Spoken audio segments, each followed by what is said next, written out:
right. Hello and welcome to Podcast 572. As always, I'm joined by my two friends, Dan and Matt. And this week we have a special guest. We have comedian Ryan Niemiller. I think I said that right.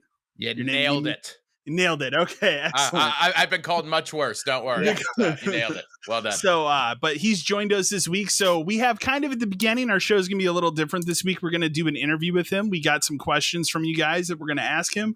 I have some questions myself. And then after that, it'll be just a normal show and he's going to join us for that. So anyways, we're going to start. I'm going to start and hit you with the first two questions right away. Okay. If you're cool with that. First question is, for you personally, what's the first game that really got you into playing video games? Because you're a known gamer. So I've been playing games. You know, I turned 40 next week, and I've been playing since I was 5. I think it's like when I really remember doing it. Yeah. So I can't technically remember the very, very, very first game that I played. It might have been probably something on Atari, but the first one I remember being blown away by, and it's a pretty cliche answer that I think a lot of people my age have, is Super Mario Brothers. Like the first time, I think my cousins had an NES with that, and just the scope of like what that meant. Like, it feels a little bare bones now in 2022, but 5-year-old me lost his mind. It felt like such an epic adventure that, you know, it wasn't just like, because if I played games before that, it would have been something like Pong. It would have had that kind of where it's just literally, okay, that's the game. It's tennis, essentially. Got it. Okay, we're done. Like, that's all it is. So for this to be like, there's characters and there's different environments and all that, it blew me away. I mean, it is a cliche answer, but that's the answer for so many people. I think that's the answer all three of us gave when we talked about it. We talked about it a couple weeks ago. Because I'm in the same boat where like I probably played like, you know, golf on Atari, where there's a white ball moving on a green background, and that's the entire game. But that didn't mean anything to me until you played Mario Brothers, and you played it every day, all day. Right. Yeah. And back in the day too, like I grew up so poor that, like, you know, when we got our own NES, it's not like I had like now I own over 5,000 games if you count digital. I have a bit of a problem with collecting. That's who I am as a human. But we were poor trailer park kids, you know, so like at any given time, we'd maybe have 5 or 6 games. And if we wanted new games, you kind of had to trade with friends or sell them, or it was a lot of rentals. Definitely. So I got so much play out of Super Mario Brothers. It's absurd. Well, I think we talked about it like a couple weeks ago. And we went through and we kind of ranked like what was our favorite system each generation. Like when you hit that Super Nintendo Genesis era, like you had one or the other. You didn't have both. Like back in those days, you didn't. Yeah, if you had both, I have everything now. Like if there's a new generation, I buy everything. You know, the only thing I don't have now is a PS5, just because I haven't stumbled upon one yet. That's more what that is. But yeah, it was always the same thing back then. My parents weren't going to let me have everything, right? And mine either. Oh no way. And I think it's always interesting talking about that too. Is that I found just anecdotally, whatever system you had, like Genesis or Super Nintendo, for instance, was based on your neighborhood. I always thought it was weird. Yeah. Like there was not a single kid that I grew up with, like in the trailer park, who had a Genesis, at least to my knowledge. We were all Super Nintendo. So I think all the kids, like all you and your friends, you just talk. I'm like, yeah, I'm getting a Super Nintendo. I'm going to get one too. And like that was kind of what it was. Yeah. And then I've heard other people be like, no one I knew had a Super Nintendo. We were all Genesis kids. Yeah. It was very territorial. Yeah, it was. This is very much how it went. Like with me, I had a group of like 4 core friends when I was in like middle school and grade school. And when I was in grade school, it was like 3 of us had a Super Nintendo and we had the odd friend that had a Genesis. Right. So but like, you had to have the one kid who had you had to have the one friend that had Genesis, because it's like that's where I experienced some games that were, because that's where you get Mortal Kombat with blood. That's the reason you kept them around. So you can see the gore. Exactly. I tell you what happened to me. We had one friend. Go ahead. Oh. We had one friend that used to have that had a Sega, but his parents were so strict, we had to watch through the window just to see it. Jesus. I was like, man, this is the only thing I get. Only one person could be in the house at a time, or no, strict like as in nobody can go to the house. Not period. You couldn't have not a single person at the house. Like, damn. So even if the parents were there, we're literally all at the window, just like, yeah, hit him in the face. just hovered. Like 6 people just hovered in this little window, just looking them out. And I'm like, man. I always had friends, or I had a couple friends who like that kind of thing. Like parents never wanted to let them have friends over. And as a kid, I was like, what the hell? Like, I don't get it. As an adult, kids are gross. Yeah, I don't want kids in my house. If I have kids, my kids will not have friends until they're 18. They're not legally allowed to have friends until they go to college. No, I remember too, like, especially growing up, like, I personally, when it was summer, like, it was a lucky day if you got to go into one of your friends' house to play Super Nintendo, or like, it was always like, play outside. Yeah, you're not like that lucky, like, rainy day. Then the parents be like, well, I don't have any choice. You're allowed in. So, I totally get that. Other question I have for you, and this is the other side of things, obviously, is you're a comedian. What are some of your influences and idols? Influences and idols for comedy. So I've been doing, for anyone who's listening who might not be familiar with me ahead of time. So I've been doing comedy for about 16 years now. I'm most notably known. I was on America's Got Talent a couple years ago, 2019. I got 3rd place overall, making me officially the 3rd most talented person in America.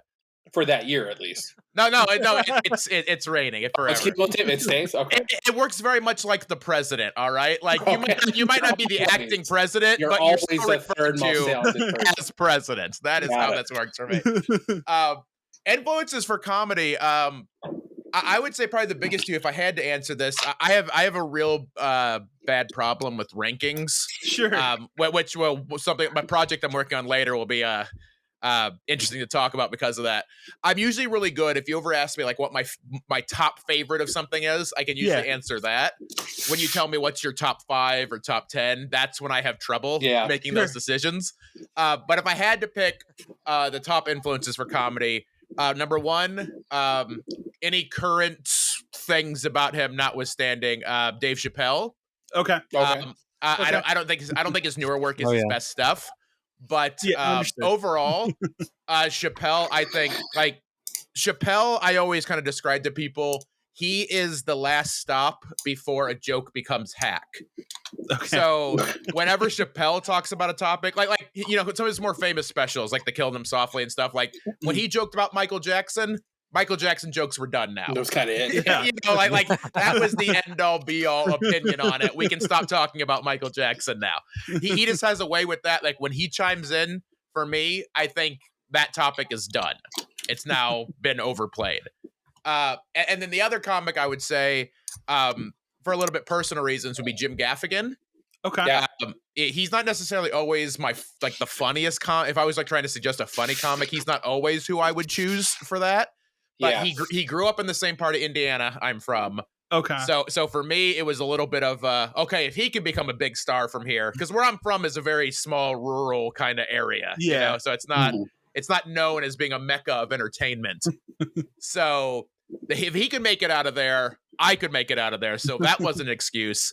And I also think he's kind of brilliant because he has a way of being able to talk about the same thing for so long, but you don't care. Yeah. Because there's certain comics that you hear talking about the same subject over and over again, and like 10 minutes in, you're like, all right with it. Come on. With him, you can be 45 minutes in, and you're like, shit, he's still talking about bacon, isn't he? This is nothing but bacon. And there's a skill to that. That is a very difficult thing to do. All right. No, I mean, I agree with both of them. So, all right. Well, we got emails for you along with their fun GameStop emails. So I'm going to run through the emails that we got for you. These are from listeners, I'm assuming. These are from listeners. Yeah, these are from listeners. For our email address is podcast572@gmail.com. So if you ever want to write in, you certainly can. First one we have is from Chris from San Diego. He says, "Hi guys, the question is directed to Ryan. Simply put, what is your favorite video game of all time?" And what is, back to the rankings. Exactly. Luckily, I can give you the top. It's one. So it's one. And then he also says, "What is your current favorite system to play games on?" So perfect. I can answer that. So current favorite system, if I had to, it's kind of a tie because I split my time between the Switch and Xbox Series X. I've always been an Xbox guy because that's what my friends played. Mm-hmm. PlayStation for me is always an exclusives machine. Yeah. So sure. if something comes out on both, I'll play it on Xbox because that's where my friends are going to be. Right. But I will play I want to play Spider-Man. I got to go over that. So I'll play that. I got really into achievement hunting. So I'm a bit of a gamer score whore. So I kind of. What are you at? What are you at right now? I'm at like 504,000. Oh man, I think. Wow. You're above me, so yeah. So that's sort of been my thing. I was into that a while ago, but I capped out at about 120. Yeah, I'm still into it, but I had to pull myself back from it because it's really easy with that. And I'm a big believer. Spend your money the way you want to spend your money. Game the way you want to game. I don't have to agree with it. You don't have to agree with it. It's at the end of the day, as much as I love gaming, it's nonsense in the ground. Like people who have really strong opinions about what you should and shouldn't do, just shut up. All right, it's your free time. It's a hobby. Be quiet. Right. But I was getting into this trap that happens with a lot of achievement hunters that instead of playing good games, playing bad ones, I would buy 10 bad games that you could finish and get 1,000 gamer score in like 30 minutes. Hell yeah, man. Avatar, Terminator.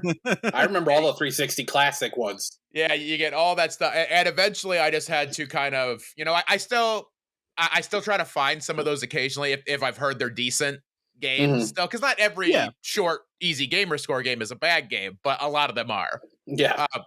But I would say my favorite video game, and I'm doing a project now to kind of determine my full list. Sure. I'll go ahead and plug it now. So I just started streaming on Twitch again. It's twitch.tv/CrippleThreat8. And I'm doing something I'm calling Ryan Ranks, where I spent about 3 months putting together a spreadsheet of my entire video game collection. So that's digital and physical. I was going through all the duplicates because I have stuff for multiple systems and multiple ways. I went through all that. It was very tedious. It took a long time. And I've made this master list. And now what I'm doing on Twitch is I'd be playing those games. And after I play the game, I will then put it on my definitive ranking.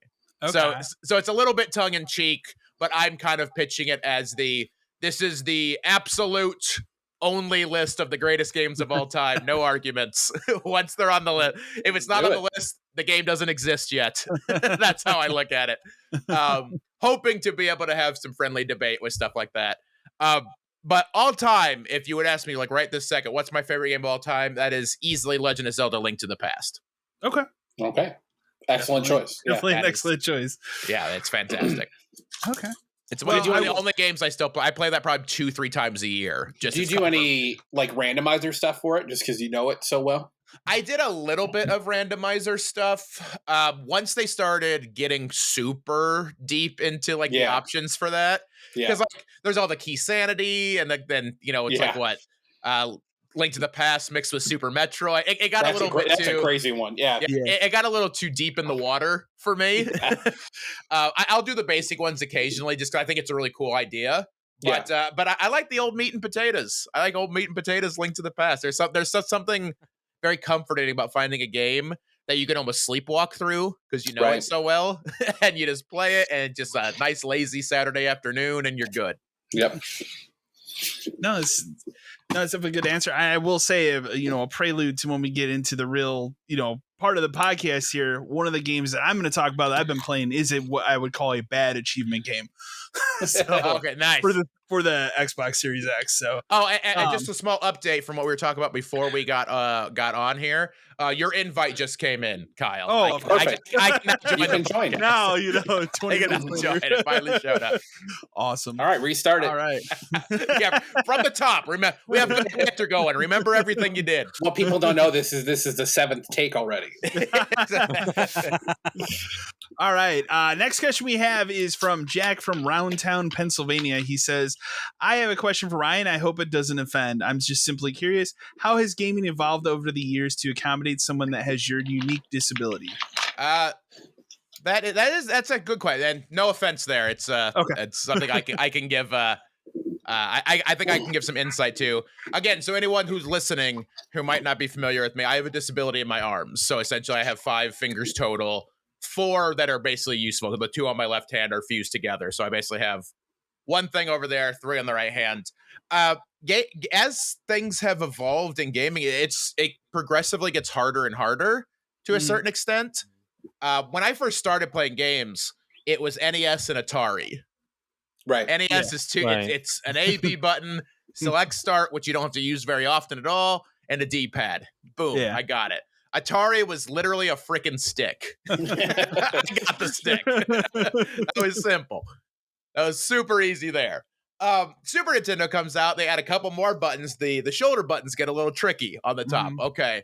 Now with the buttons, with certain controllers, like I said earlier, I'm an Xbox player. There's 4 face buttons. There's 2 joysticks. There's a D-pad, menu, and the select start, essentially. 4 bumpers on the top. Yep. Like as games come through, it can get a little tricky for me. And I'm not saying this sour grapes wise, because I understand what I have is unique, and people making video games are trying to make money, so they're not going to cater their controller because one person might have trouble with it, kind of thing. I get that. But that's what always makes me appreciate when companies make an effort to do accessibility options. Yeah. And a lot better at that too. And some accessibility options, it's not even necessarily making it where, it only uses 2 buttons. Like, that's not always accessibility. How about every game, I think, should mandatory allow remapping of buttons? Yeah, for sure. That is not hard, because I have problems. I'll give a specific example. I have problems playing first-person shooters because aiming down a scope is almost always the left trigger. Yeah. Mm-hmm. I don't have any extra fingers on there. I have to use the left there. So if I'm going to actually aim, I have to take my hand off of the joystick, go up there. I'm a sitting duck. I can't aim and move at the same time. Yeah. It makes me, I can't be competitive. They're not fun for me anymore. The Wii, I basically skipped the Wii entirely because Nintendo is like, hey, fuck you, cripple. You can't play this. Because, and again, I like the idea of motion controls is awesome. Make it an option. There is some all-time great games I cannot play to this day because they made you hold a nunchuck. Yeah. They made you hold 2 things. I can't play VR right now because most of those games make you hold things. Yeah. Instead of just being in the VR space. Yeah, the weird controllers and everything. Yeah. Exactly. So it's people with disabilities, if anyone listening is not familiar, we're pretty good at adapting just on our own. You figure it out, It's just how it's human nature. Humans will figure out how to make things work if they can make it work. But some games can be very tricky like that. It can be an uphill battle sometimes, which is a big reason I play a lot of retro too, because you don't have those problems with retro stuff. Oh, that's completely understandable. So let's see. Next question we have is Megan from Roanoke, Virginia. She says, hi guys, it's really cool that your podcast is new. You guys got a guest like this. My question is for Ryan. What was the experience like being on America's Got Talent, and how did it elevate your career afterwards? Well, being on the show, it brought me to this podcast. I'll tell you that much. Wow, so you've really fallen off. It's been a rough couple years, is what I'm saying. It's been a really rough couple years since. The experience on America's Got Talent, I have literally nothing bad I could say about it whatsoever. It's when you're on there, you sort of have to know the deal going in. It's a kind of over the top reality TV talent show. That's kind of what it is. And you're there on their dime, basically. They don't need you need them, kind of thing. Right. It was really weird when I first found out I was getting to do it. There was so many other comics who were like, man, they're gonna try to censor you. You can't even talk about what you want. And I'm like, yeah, of course not. It's a family-friendly NBC show on prime times on Tuesday. Of course I can't say fuck. What is wrong with you? That's common sense. Anytime, it's so weird that people have that mentality when it comes to comedy or shows like that. You're not allowed to just go. If you do the Tonight Show, you can't talk about your pussy. Yeah. It's not. You're happy for the experience. You're just happy to be. It's part of it. But they treated me great. They let me tell my story the way I wanted to tell my story, which was very important to me. As far as what it's done for my career afterwards, it's night and day. The fact that anyone's even emailing with a question shows that show meant something. Yeah, because exactly. And I'm not even saying this this isn't a chip on my shoulder kind of thing. Megan from Roanoke, Virginia is not emailing you guys to ask me a question if I wasn't on that show. Yeah. And that's not sour grape. You're nobody until you're somebody. That's kind of how this business works. So the fact that anyone even cares to ask that question for me is like a perfect example of what that show did for me. Like I'm not George Clooney. I'm not, Leonardo DiCaprio. I'm not that level of it's nothing like that. But, it's cool getting recognized at the airport sometimes. It's cool that people come to my shows on purpose now. Right. Like they come with intent. Like that means a lot. Like it's awesome. And the show has everything in my life has kind of come together because of that. I'm able to buy a house now because of that. I have this cool game collection. I got married because of what that show put me in position for. Like life's awesome. And AGT is a big reason for it. Nice. It's really cool. When you were on there, because I watched some of the clips and everything of the show, because I don't normally watch the show, but when Matt was talking about you, he sent some clips and I was watching it, and you are hilarious. You're awesome. Yeah, thank you. Appreciate that. Well, I'm a big comedy guy. Like you were talking about like Gaffigan and stuff. Like I've seen him in person. Like I go to shows, or I used to go to a lot more before, I got old and had kids. But right. Yeah, those little fun succubuses. Yeah.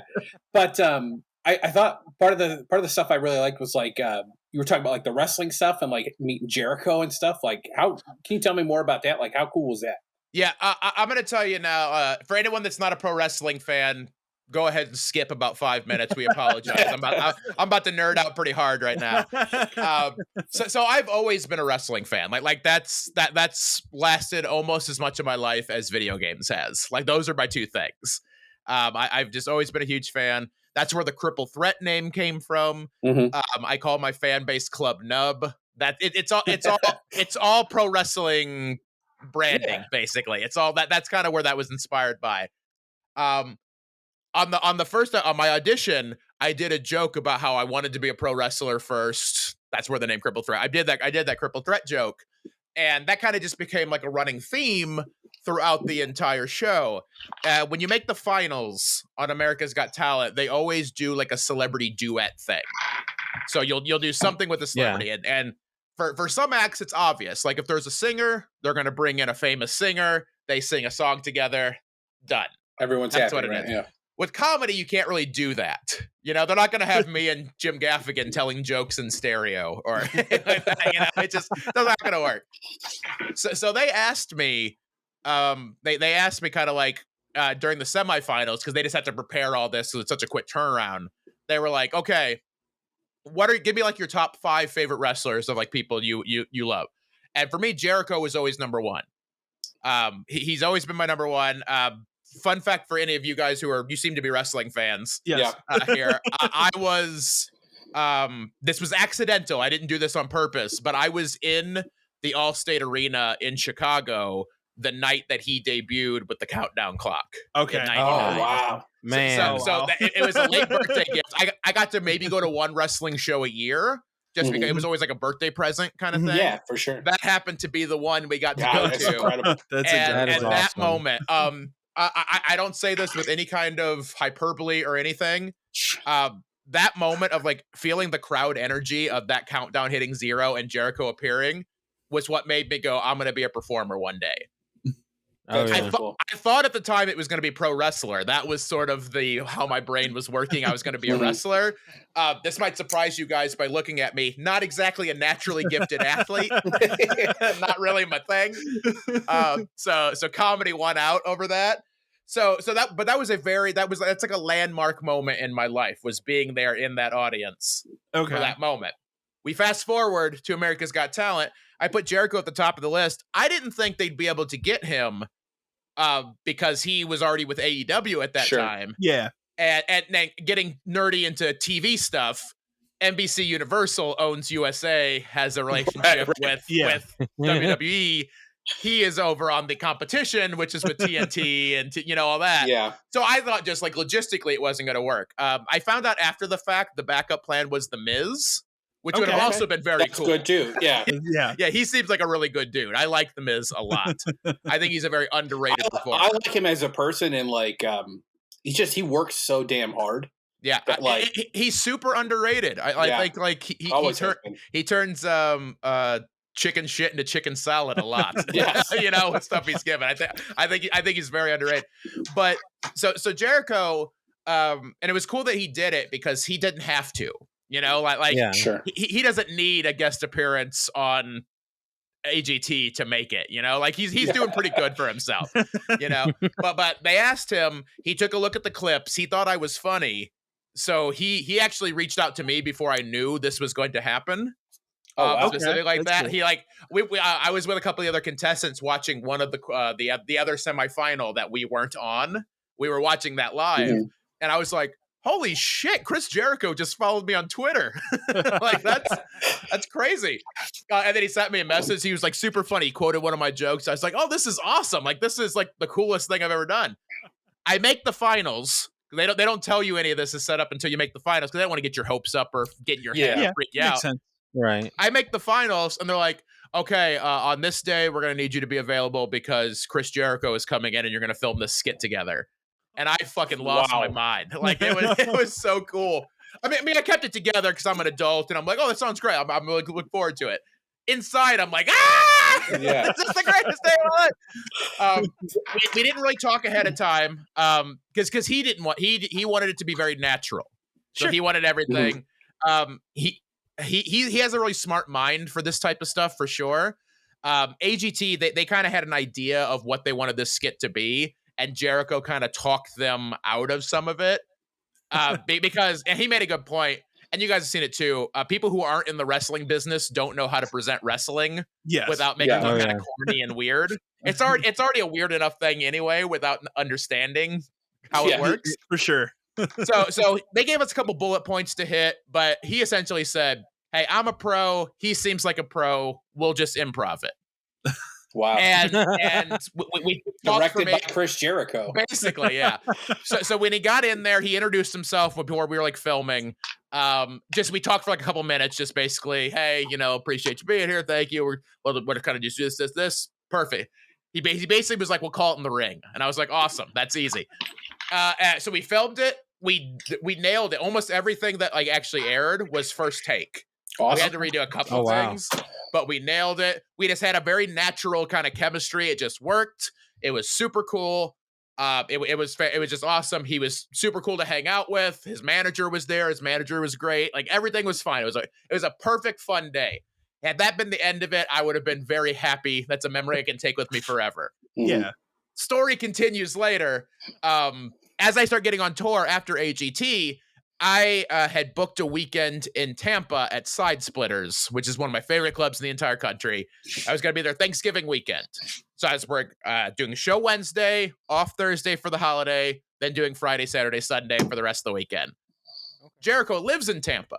Right. He saw that he saw on my calendar that I was going to be down there. He texted me and he's like, hey, are you doing anything for Thanksgiving? Get I was like, out of here. I was like, no, I mean, I'm just hanging out down here. I'm just like down here. I don't really have family down here. I'm probably just going to lay low. Well, my wife and I want you to come over for Thanksgiving. Jesus. So I have Thanksgiving at Chris Jericho's house. It's cool. And then even from there, like he hired me. I did the cruise last year. I was one of the performers on the cruise. That's awesome. So now I'm friends with a bunch of the AEW people. That's really just cool. Fantastic. I'm actually going to Double or Nothing. And awesome. Then Dynamite and Rampage after that when they come to Vegas and California. Okay. I'm very excited. I'm going to see a lot of friends there. That like 40-year-old me loves having like a cool friend who does a lot of interesting stuff. Like and some people, wrestling fans, some have turned on Jericho just because he's been around for so long. Like I get it, but like I always judge quote unquote famous people that are like friendly with me by if they'll respond to like text messages and stuff. Yeah, sure. Because like I have a lot of comic friends that I started with doing open mics with, who the second they kind of made it, they couldn't be bothered talking to me anymore. Like they've already got there. Jericho's a huge fucking star. If I would text Jericho right now, within an hour, he would text me back and be like, "What's up, dude?" Like he's just a good, genuine guy like that. That's really cool. And I really appreciate that as an adult, Yeah. That's pretty awesome. That's awesome. So sorry to any non-wrestling fans. Oh, no, not at all. Yeah, you can check back in now. Yeah, you can. If you guys can put timestamps on the episode. If you don't want to hear neckbeards talking about pro wrestling. From podcasts. Yeah. We have one more question Sure. We have an email. You already answered one part of this, so you can skip over that part, but I'll go ahead and read it. It says, this is Jeremiah from Grand Haven, Michigan. He says, very exciting. You guys got a guest in your podcast for this next episode. I have a question for Ryan. In terms of video games, what's the first system you ever owned? We already covered that. So yes, that was, and this was the first one. That was mine. Yeah. For sure. And through the years, which one has been your favorite? Oh, favorite one's if you want to go by just hours played, that would be the Xbox One. Okay. Because I think I've always video games have been a part of me, like in my life for a long time. As a kid, I was really, really into it, but when I got to like high school, basically, I started caring more about high school kind of stuff. Mm-hmm. So I would still play games, but I basically was just playing the same games over. I played my Link to the Past, Tecmo Super Bowl. Like certain games that I just loved that I could play over and over again. So there's like a big period of time where I wasn't actively playing new stuff that much. Okay. And then around late 360 Xbox One was when I got back into gaming hardcore. That's when it really hit. Your achievement score speaks for itself. Yes. It either means I'm dedicated or lonely or both. It could be both. If I had to say though, like I'll put it in the context of a deserted island kind of situation. Yeah. Like if I only was allowed to only play one console for the rest of my life, I would pick Super Nintendo. Okay. Oh, yes. I think both from just the game quality, it's got some absolute bangers, you know, for sure. Just all time. And then also, I think you can't ever discount this when you're making decisions like this. There's just a nostalgia to it. Mm-hmm. But like objectively, modern games are generally way better than 16-bit games are. It's just the nature of how technology works. Mm-hmm. My heart isn't into what the PS5 is doing right now. I don't have any kind of emotional build to that. Super Nintendo though, that's my childhood. Like that just brings me back to those points. So I would pick Super Nintendo. That's probably my favorite of all time. Okay. I think that matches all of us too. So there we go. That's why we're all friends now. I think that's a big generational thing, just in general. I mean, we're all around the same age, and that's what I played forever as a kid. So. Yeah, I love Super Nintendo. I had no interest in the N64 when that came out because I'm still in love with my Super Nintendo, basically. And to this day, this we'll call this as we transition into video games again. We'll do a video game hot take here. I think the Nintendo 64 is the most overrated console of all time. I'd say you really fit in with us. I say that to Kyle all the time. Yeah, it's awful. I think the reason that people give it such a pass is because it has potentially two of the greatest video games of all time. Yeah. With Super Mario 64 and Ocarina of Time. I think having those two games, and then everybody forgets that console is over half sports games. And I like sports games, but it has shitty sports games. It doesn't even have good ones. Yeah. It has a very low library, so like the percentage of good games is just low in general, but like North America is what, 296? 296-ish. Yeah, somewhere around there. But like I've talked to Kyle, I've said this before on the show that like I don't think a lot of them even hold up anymore. Like it's just the controller is bizarre. They're bowling shoe ugly, to use a JR-ism. It's that, and I will always argue too. Like I understand when something's influential, but it doesn't mean it's still fun, right? Because there's a lot of people now who say like GoldenEye is the greatest game ever. Anyone who says that hasn't played GoldenEye since it came out. It's also not even the best GoldenEye game on the system. It's a fucking train wreck in 2022. I don't care what anyone says. Yeah. I don't care what anyone says. But it's also influential. GoldenEye, that multiplayer is the reason we play multiplayer the way we do now. And I think a lot of people... It's important, but it's garbage now to play the original. There's nostalgia for it, and there's nostalgia for it being like the first system that was 4 players out of the box. Like Mario Kart, 4 players. Everybody played it. Your parents played it. Like it was just... There's a nostalgia factor to it, but like... It doesn't hold up the same way that even like the NES holds up. Yeah, exactly. Yeah.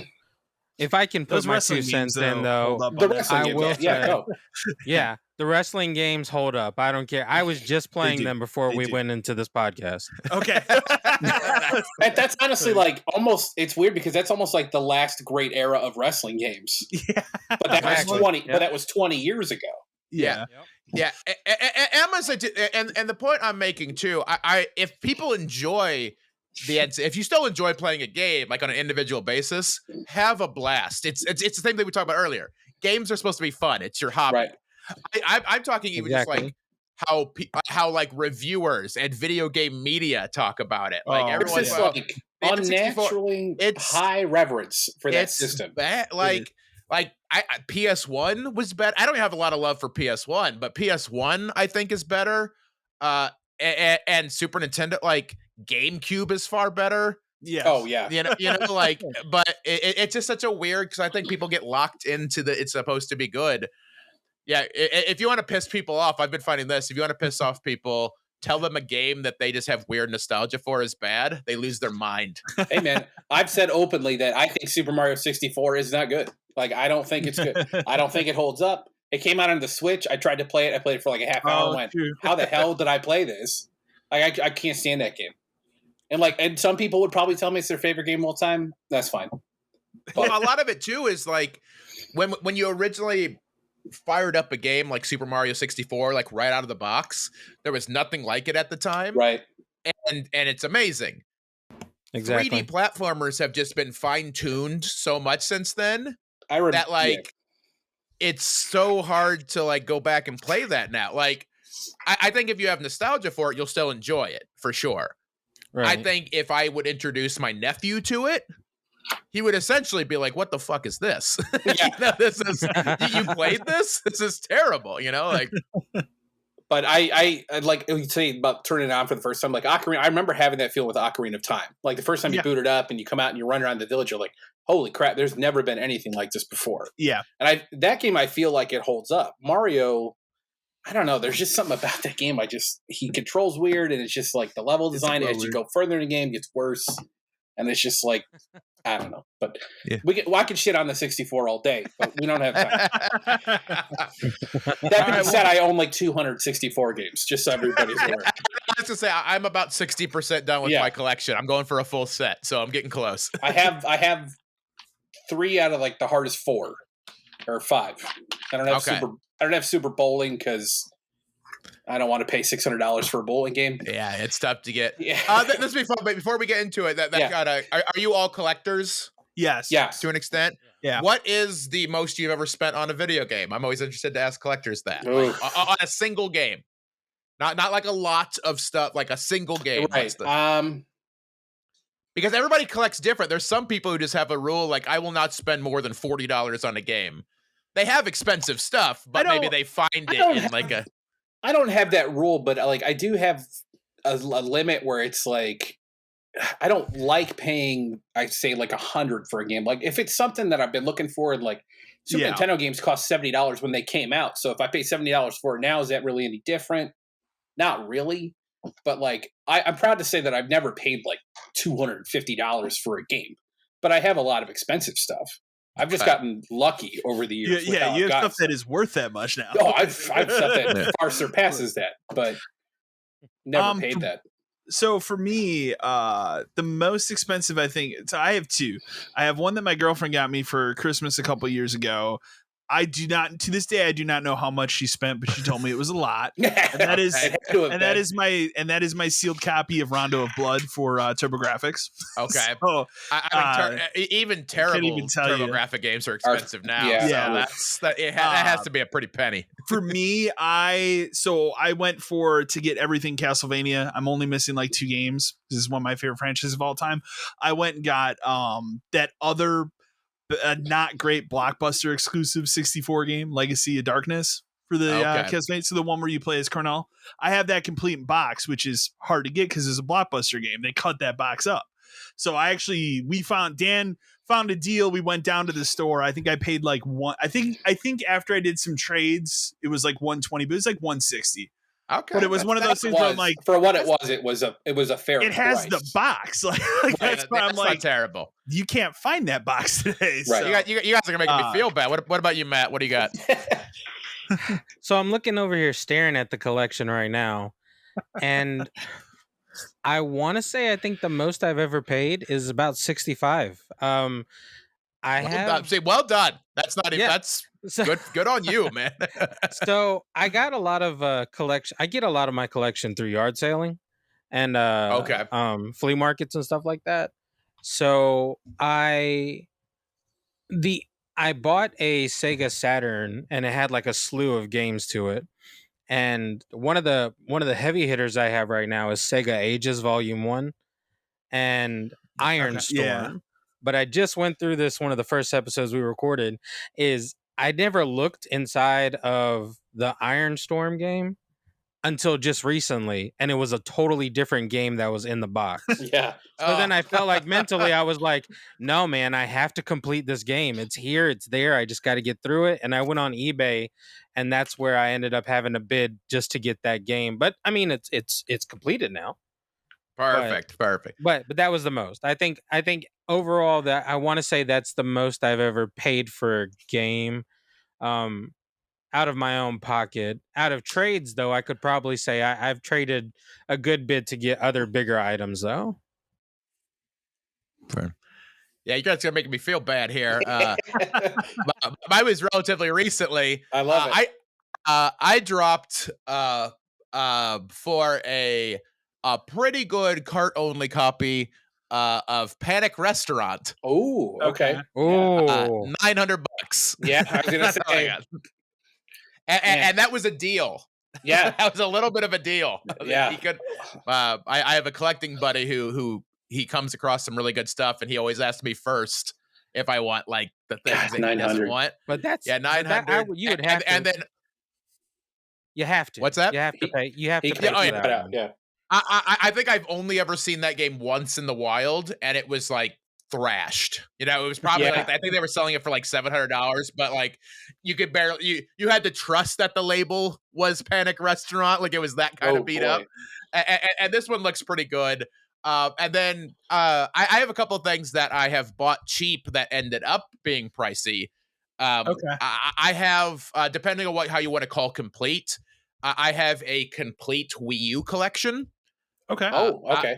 I got into it like right when they were kind of announcing the Wii U was being canceled. I started buying stuff up and got ahead of it while nobody wanted it. And the two big highlights I've gotten from that were I bought Devil's Third New from eBay. I think I paid like $45 or $50. That one's worth probably about $600 now. Yep, I have that too because it was the one copy we got in our GameStop, and I sat there and I was like, I bet this game's gonna be worth something. Yeah, and the other guy who worked with us wanted to buy it, and I said, I think I'm gonna buy it, and it just sits sealed on my shelf, so I know exactly where it goes. Yeah. What I did with mine recently, because the Wii U shop's about to close down. Yeah. I just bought a $30 digital copy of that game because I want to try it one day. Yeah. You never want to own it. Buying a $30 digital copy saves me more money than if I would open my sealed copy. Yeah. That game will never be opened. So yeah. And then the other one, this one has absolutely shocked me. I don't know why this game has got so pricey. I think I bought this for like $8 on Amazon when I bought like probably 10 cheap games at a time. The Book of Unwritten Tales 2. Yeah. For Wii U. Yeah. It's worth like $500 now sealed. That's because there's like no copies of it. For no reason. I just bought, to be able to play it, I just bought a Xbox One copy sealed for like $12 off eBay.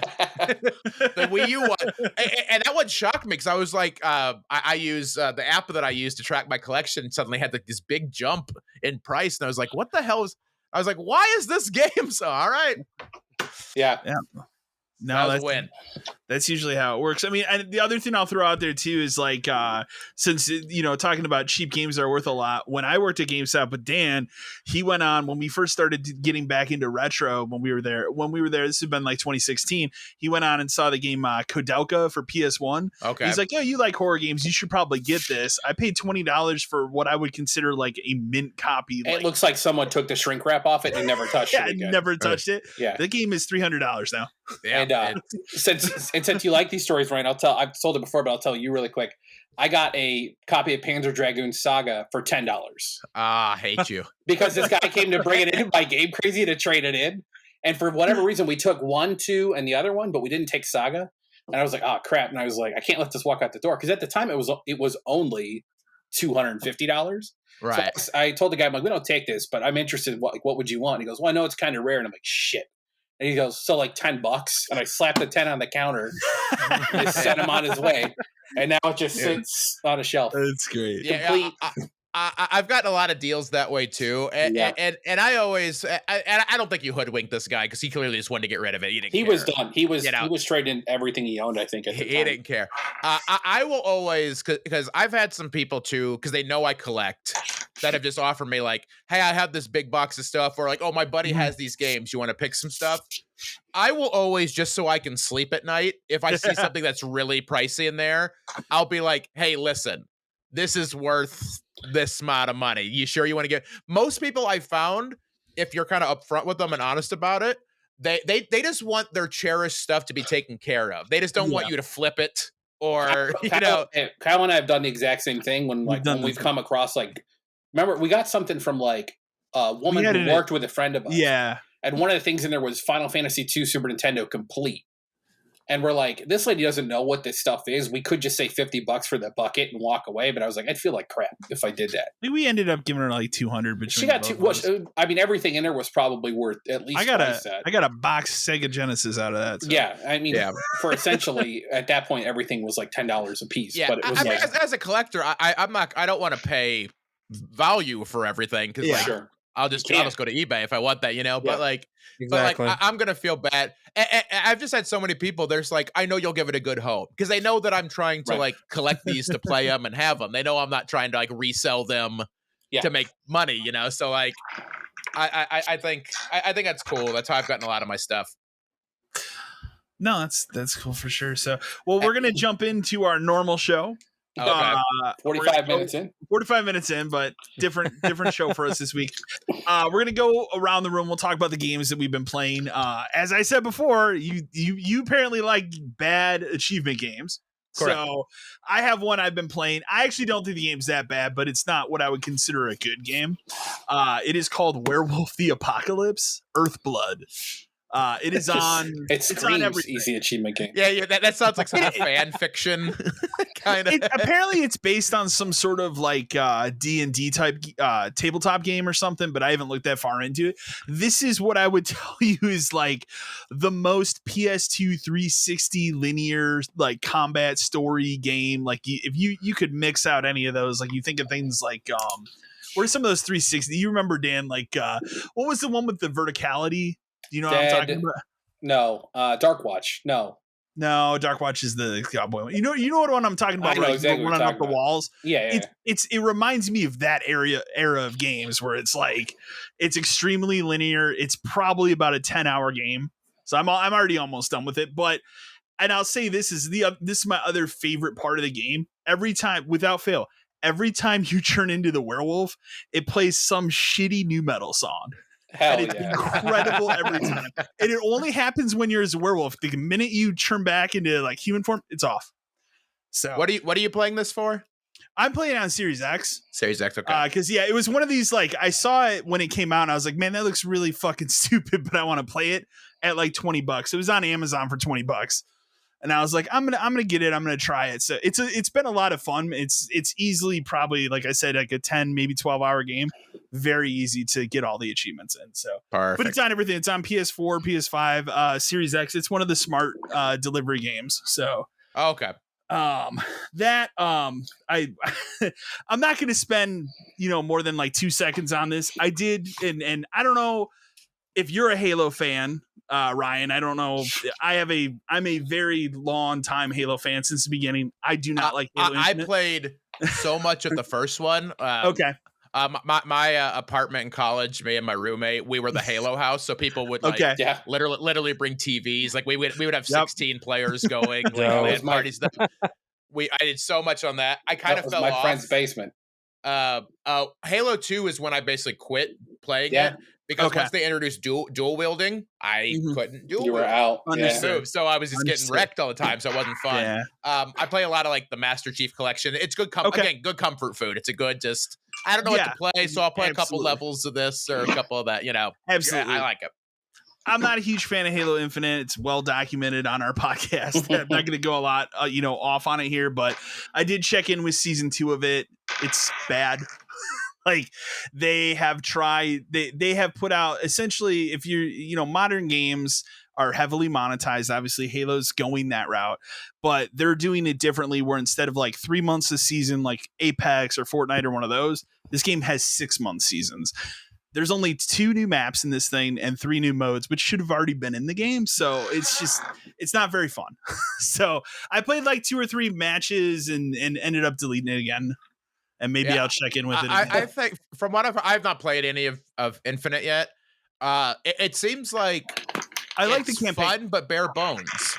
Yeah, and that's what I would say. Like it just, you're not gonna keep playing it for months like you would Apex or something like that. But like it's fun, but in an evening you kind of I saw it. You've seen it, yeah. That's what it is. Got it. And I'll say, like, I like the campaign. We've talked about that on the show. It's a very decent campaign, but the multiplayer part of it, I just very disappointed in. So, and then the other big one this week for me, which kind of was a surprise, but I guess not really. I'm a huge Evil Dead fan, so I ended up going out and picking that up. Yeah, you were like, I don't know if I'm going to get it. Like, come on. I'm like, I don't know if I'm going to get the Evil Dead game. And then I started watching. Who are you talking to? I started watching people on Twitch play it and whatnot, and I was like, it looks pretty good. My thought process on this game is kind of the same. Like, I love that Friday the 13th game, but Dead by Daylight just kind of steamrolled over that game. Evil Dead's probably going to go the same route, but I will say Evil Dead is a much better Friday the 13th. But it at least has a single player component to it, right? It has you can actually play that component co-op, but it's very bare bones. It is 6 missions that are like story beats from the movies and the TV show.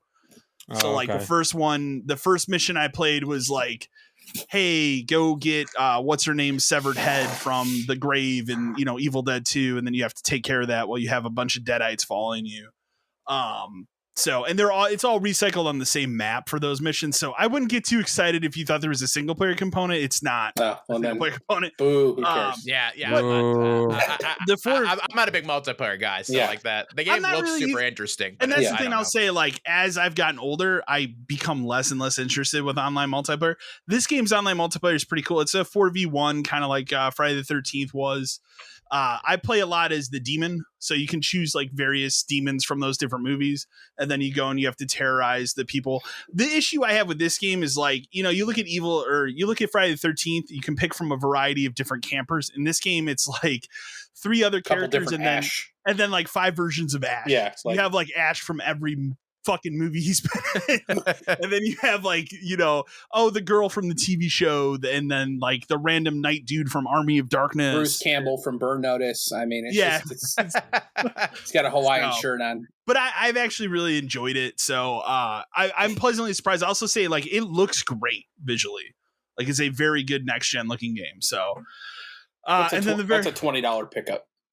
That's what I traded something in, and then I got it for $20. So I was good with that. But I will put a quick story on that real quick.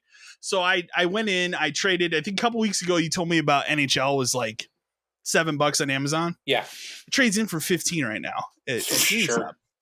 So I was like, I'm going to use that towards Evil Dead. So I went in, I traded that stuff in. This was Saturday. The game came out the day before, right? So the girl goes in the back. She gets the copy. She goes ring it out. She looks at me. She goes, I can't sell this to you.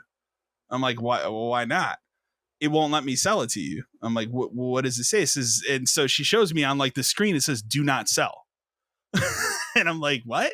And she's like, that's weird because I've sold copies of it yesterday. That means you're on a government watch list. Yeah, well, I'm like, okay. I'm like, try a PS5 copy. I'm just curious, like, what it does. So she goes and tries PS5 copy. Same thing. So she's like, well, let me call somebody. So I'm in this store for like a half hour. She's called like 3 different people. Literally can't fucking sell me the game. And I'm not mad at her. Like, it's not her fault. Right. Of course, she does the thing that, and you and I are very well aware how this works. She's like, I'm going to restart the registers. And I think to myself, please don't fucking do that. That'll be 15 minutes. It's Saturday morning. It's a death sentence. Sure enough, the minute she does it, 5 people come to the store. Yeah. I want to do this. How long is it going to be? And all that kind of shit. So I finally just got to the point. I'm like, I'll just get it digitally. I don't care. It's like, just give me currency. And I'm on my way. So I got it digitally. It's super weird. I don't know why that happened, but is what it is. You know who you are. Yeah, exactly. And then the very last thing I played, and then we'll move over to Dan. I think I talked about this game once on the podcast, but I'm playing a lot more of it now. That stupid Vampire Survivors game on PC. You guys know what this is? Is that the Battle Royale one? No. No, okay. This is literally like this is literally an NES like style roguelike game. You just pick one of 4 Castlevania type characters and just walk around a map, and it auto attacks enemies that just come at you in waves. It sounds like the stupidest thing. It is incredibly popular on Steam. It's $3. It's a $3 game. So I've been playing a lot of that. You're the 3rd or 4th person I've heard this week mention that game. Wow. One of the reasons why I play is like when I do and edit YouTube stuff, it's a very, very low demanding game. I can play while it's, running encoders and that kind of stuff in the background. So I can put on and play like that while I let it do its thing. And there's something with those type of games that just catches you sometimes. Like exactly. Like I had about a 6-month period where I just couldn't stop playing auto clickers. Yeah. Like I play idle games a lot, man. Yeah, idle games. You kind of, you check in like once a day. Yeah, you buy whatever you can. Then you just like, okay, it's going to do its thing while I'm gone. I'll come back. Oh, this happened. I got to do this now. There's something just weirdly, like for me, especially when I got busy, I played a few of those during AGT time. Okay. Because I didn't have the time. Like I was so stressed out with like touring and then like trying to make sure I kept going on in the show. But I was like, I still want a game. I can't sit down and play Breath of the Wild. I don't have 200 hours. But I can play little clicker heroes though. I can get that going. All right. Well, Dan, why don't we switch it over to you? What have you been playing this week? Okay, so I've been continuing on the Wonderlands journey. Made a lot more significant progress. Like I'm finally at the part in that game where like older Borderlands characters are starting to appear as like other versions of themselves. So like kind of the stuff I was expecting to happen. And did you play that bad DLC you were talking about? No. We're saving that until the end because I really feel like it's supposed to be the end of the game. Stuff that makes sense. Plus there's just so much other stuff to do. It's like, why not just save DLC till the end of the game? Yeah. But we finally met our buddy Mr. Torg, who is like one of the franchise's like saving graces. He is like a bard in this game, which is ridiculous. And at one point he gives you a mission. So there's like this main town you go to called Brighthoof, which is like there's an ocean out in there, everything. And I'm going to spoil a month-old or 2-month-old like story beat, but like you basically nuke the ocean. It's like you fire this giant nuke up into the sky and it comes down and blows up the ocean. The ocean's just gone. And that's cool because it opens like a new area in the place. And then there's like a new area out in the overworld. Like as I play more, like it gets better as you go. Cause like I have more skills and stuff now and things drop faster. And, but it's still the same level of like, not quite finding enough guns, and like I'm stuck with the stuff I've been using for 10 levels. So it's like I really wish those games could figure out that balance better, or figure out a way to give you better stuff quicker, because it really kind of drags the game. Because I can't tell you how many times like we're playing through like another side quest, and one of us is like, "Man, I haven't found a gun in like an hour and a half." It's like for a game that drops 1 million guns, like how come I can't find a better one? I mean. Luckily, there's been hot fixes and stuff because we just finished a mission yesterday where that was supposed to be like one of the glitched ones where only the host would get the trophy if you finish nobody else does. But nobody else does. And I was like, man, we got to be aware of this. But it's like once you get to this certain point, we can't do it. And one of us accidentally triggered it, and I was like, oh shit! And then luckily we all got it. Like thank God that was hot fixed, because otherwise I have to play another 15 hours of this game from the start to get that trophy. Oh God. Do you had any more like random shut off my PS5 because it's just no. To be fair, the game has been a lot more stable. I haven't had any problems other than a weird like join group issue, but I think that's more system side than game side.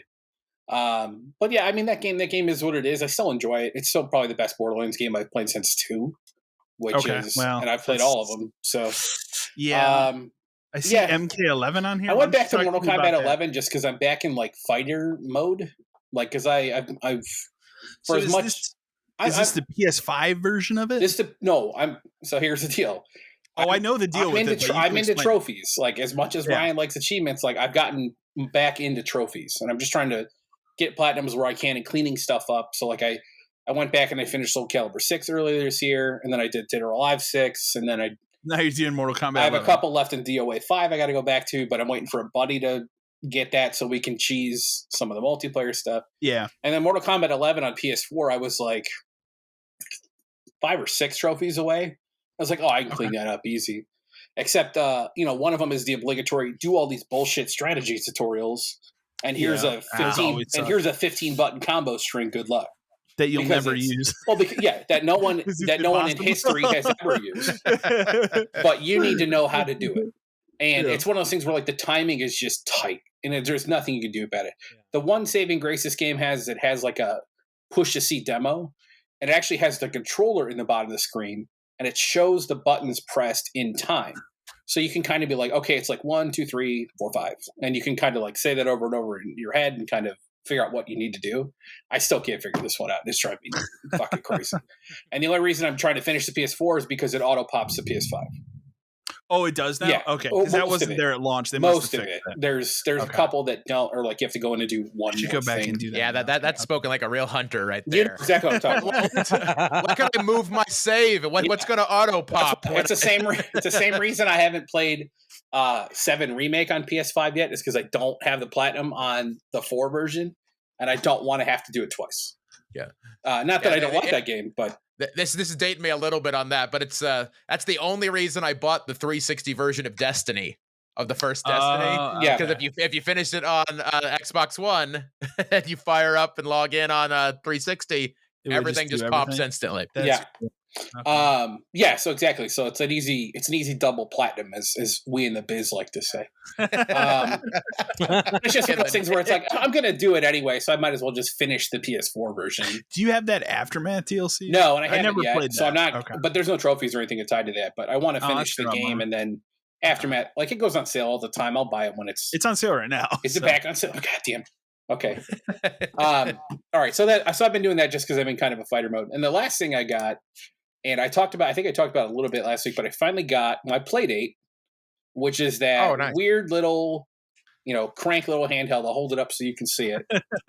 I think I might have showed it to you guys a little while ago too, but like the first thing about this thing, it's incredibly small. Like I have big hands. This thing is half the size of one of them. So that's the one complaint I have about it. Like I feel like they could have made it a little bit bigger. Isn't it technically smaller than like a folded Game Boy SP? It's if anything, if at most it's the same size. The same size, okay. At most, but the screen is tiny. It's half of that. What I will say about the screen is like it is like black and white, and but it is incredibly high quality. So it's weird because it's kind of in this world where like it seems really basic, but it is incredibly crisp and like, and the way the system works is like. You get games every so often. So you register it and you kind of like activate it. And every so often it'll be like, oh, there's a new game available. And you download it to your thing. So far I've got 6 of them. Isn't that what they're calling like season 1 of that? It's season 1. And originally it was always supposed to be 12 games, but because of the delays, everything that happened, they upped it to 24, which is great. Okay. Nice. They're hit or miss. They are really hit or miss. Like, there's a couple cool ones so far. I have 6 so far. There's one where it's like you walk around in town taking pictures of birds, and like you pretend like the thing is your camera, and you crank the zoom and stuff. It's actually pretty fun. It's neat. There's another one where it's like a surfing game, and you kind of like you're going up on a wave, and you use the crank to kind of like control your board. You go back and forth. That one's hard to get used to, like the mechanic, but it's once you get it, it's good. There's another one that's called Boogie Loops, which is like a music making thing. I don't really care. There's another one that's like a time travel adventure. I've only played a little bit of that. I don't quite understand what I'm doing, but like you turn the crank to like make this guy go back and forth. You kind of have to use it to dodge obstacles and stuff. The one I really like, there's another one called Lost Your Marbles, which I played for like 20 minutes, and that's just like cranking to tilt stuff around so like a marble will roll through things. All right. But the one I really like so Makes far, sense for that type there's one that's really good so far. It's called Pick Pack Pup. It is about this dog that wants to get a job. So he goes and gets a job at like a shipping place. Well, that's surprising because I have heard that nobody wants to work anymore. Yeah, that's true. So maybe if we get some dogs that get out there. If you need a ship, this dog will do it. It's a really cool like match 3 game where like basically like the grid will fill up with like baseballs and footballs and soccer balls and all that kind of stuff, and you kind of drag them around so that at least 3 of them touch. And when they touch, they turn into a box of whatever shape the box is. And then you have to keep matching them to make as many boxes as you can. But you can't move it. You can't move the boxes, and you can't move anything past the box. You kind of have to think ahead to like try to build boxes on the outside of the thing. and put them in the middle, and then like submit the boxes, kind of a thing. Okay.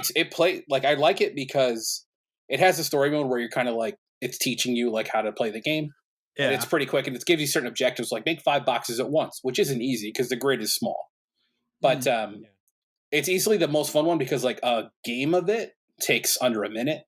And you can just kind of keep playing. But then I have like infinity mode where you can just play forever. There's time attack. Like so far, like of the 6 games, I've played that one a lot. Like it's really so like so far we're like 2 out of 6 are good. 1 is okay, and then the other ones I don't care. So like I don't know. Bad. Yeah, it's okay. It's a novelty thing.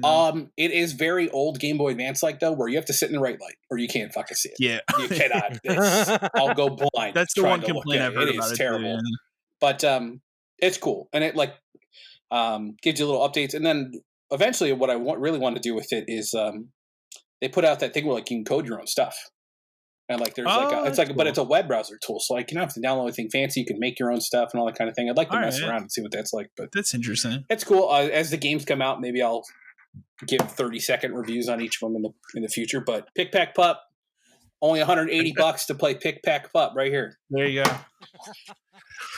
All right, Matt, what have you been up to? So I've still been killing myself in Rogue Legacy. Aside from that, I actually just downloaded and started Tunic. Okay. I've played very little of it, but it seems really cool. So what I've really enjoyed about it is it just literally threw me in the game. There was no like tutorial, there's no waiting, I don't have to talk to 80 different people. They literally were like, drop, here you go, good luck. And I was like, at first I was kind of upset. I was like, what the fuck? And as I've been into it now, I'm like, thank God they did it, because like now it's just literally you running around. You're like a fox. I don't really know the whole story yet. They don't really tell you what the story is. I think the point of that game is to figure it out. Figure out what the story is. Which is cool. Yeah. Exactly. Because I think a lot of the story divvied out to you by finding the manual pieces, basically. Like that's kind of that's cool. Deal. So that's really where you're at. Like I said, there's really no direction, which is kind of cool because it kind of reminds me of retro. Cool. You know, like back in the day, we didn't have like guides or nothing like that. Nobody held our hand through the games. We just kind of were like, plug it in and just kind of go at it. And that's kind of how this felt. Exactly.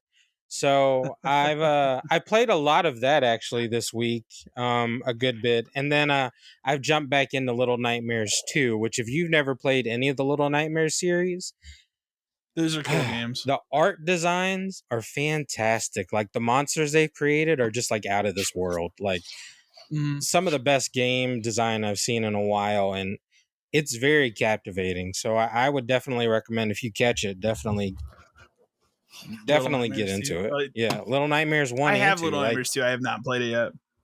Oh man, Little Nightmares 1 was so much fun. I have the collectors of 1. Yeah, you and I both have the collector's edition of 1 because I found it the other day. It's behind me in the pile of boxes over there. Well, one day will be not a pile. So how about you, Ryan? What have you been up to lately? So what I've been playing, I've been going very old school. I just started the Twitch stream this week. Okay. As we talk. So I've beaten 2 games on stream so far. So this week I went through every level of Super Mario Brothers, the original. Okay. It had been a long time since I actually didn't just warp my way through. Yeah. Sure. Turns out a lot of those levels are hard when you haven't played it. Because I've spent about the last 30 years doing level 1-1, 1-2, 4-1, 4-2, 8-1, 8-2, 8-3, 8-4. That's what I've done for about 30 years.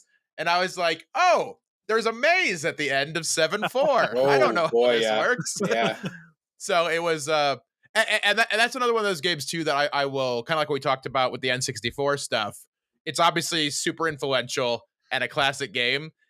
They've done Mario so much better since that one. Yeah. That like the control feels so weird. Like he's very slippy. You can't move in the air. Like once you jump, you're kind of more committed than you are in more modern games. Mm-hmm. It took a lot to get used to. I was embarrassing myself greatly throughout the entire experience. I also played the original Legend of Zelda this week. Okay. That's cool. That's got all the way through that. That game is still dope. That is one that definitely holds up. Yeah. That's a game that even if you've never played it before, I think in 2022 you can still find a lot of enjoyment in. Yeah, especially because it's another one of those games where it does not tell you what to do. Yeah. Like, here's a sword. You can go play the game now. Yeah, go figure it out. And that was a whole summer growing up. I can get through it now in 3-4 hours just because of muscle memory, but I still think it's worth it. And then for a more modern thing, I'm still playing a lot of Forza Horizon 5. Okay. It's a good chill game. I love that game. I qualify. It's one of those games, and you don't have to play it this way, but I kind of categorize it as a get other shit done game. Yeah.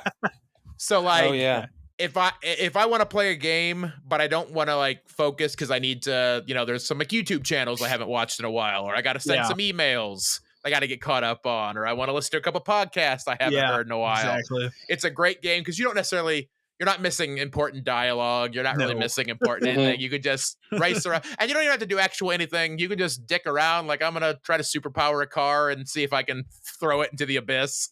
You can just mess around with it, which I love. I was never a huge racing game fan. The Forza games got me, both Motorsport and Horizon. They latched into me, and they've made me actually try to play other racing games, which has been, your taste can change in video games if you catch the right one. Yeah, for sure. And Horizon, Horizon was like that for me too. That is just, I used to play racing games all the time up until Gran Turismo 3-ish, and then really kind of dropped off and skipped Need for Speeds, and then when Horizon came out, Horizon 3 was the one that did it for me. It felt different. It just felt play the game your way, do whatever you want. Really enjoyable. Yeah. I love games like that you could still find a lot of enjoyment even if you don't match the skill level of the top players. Yeah. That's why I don't like playing a lot of games like Apex. I can objectively look at it and be like, that's a great game. I'm never going to be at the level where I can compete with the people who that is their entire gaming life. Right. Yeah. So I'm not going to have fun doing that. With a game like Horizon, you can put everything on the easiest difficulty, have all the assists, and you can just dick around and have a great time. Yeah. Or if you want to do hardcore, then you can also bump everything up. Those options, that accessibility thing we talked about, giving the option to let people play the way they want to, I think is great. I mean, I'll say about Apex, I installed it, I reinstalled it maybe 2 weeks ago. I played one, or whenever this new season started, I was like, oh, maybe I'll get back into Apex. I tried one match, I got sniped 3 times, and I just deleted that. I was like, the people here have just... That sounds like you played Apex. I was like, these people know these maps. They know what they're doing. There's no point. Right. So we can transition. Go ahead. Well, I know you love Apex. I do. I've been a big fan. I've been playing it since season 2, but I told myself, like I told you guys last episode, I'm taking a sabbatical and I am actually trying to play through games because shit needs to be happen. I keep buying more than I'm playing, and I just can't keep doing it. Oh, I'm guilty of that. You guys can't see, but if you pan the camera right over here, this is about 1/3 of my gaming collection. Right, yeah. And it's this whole wall. It's a few hundred there. I have a whole other room across the hallway. That's the retro room. Mine's over there. Yeah. All right, well, we'll transition into news. We can, kind of, I guess, take turns on some of this stuff, and I'm going to go out of order because I always do. Because the first one I want to talk about is the Gotham Knights getting its release date, maybe. But the bigger news out of this was they canceled the last gen version, which is promising because we're to the point now where I think we need to start locking games in for these current systems. But the problem I have with this game, and I know you can attest to it, Dan, it looks like the Avengers game. It does. Exactly. Loot based, and hopping around. I don't know, man. As a gigantic Batman fan, I'm concerned about this game. Hey, as a gigantic Avengers fan, I was concerned, and my concerns were validated when I played that game. But hey, you got the platinum. Hey, I got 2 platinums in that game. Yeah, you did the double platinum on that. Double platinum. I played that, I think, once or twice with you, and after the black screen incidents, I said, I'm good here. Yeah. But Gotham Knights, it's weird because, it already had the fact that it's Batman Arkham Origins working against it. It is. And that's one of the biggest problems because Arkham Origins, famously made by WB Montreal. I don't think Origins was very good in comparison to the other games. It's okay, but it had issues. Yeah, it fell off, and I think I'm glad they're doing something different with this. And I think the idea of making a co-op Gotham, game with all these characters, I think it's really cool. I think the problem I have with this game is obviously, and it's a spoiler for Arkham Knight, Batman is dead in that universe, but this game doesn't take place after it. It's in its own separate universe. Well, the other weird part is they actually talk about it is these 4 characters. It's a 2-player game. Have a good one. Don't make it 4 characters. And people ask well, is it going to be 4 players? And they said no, it's only 2 players. They just make it Nightwing and Robin and be done. You don't have to do that. And this is my conspiracy theory hat on. You know why this game's not linked to the Arkham games?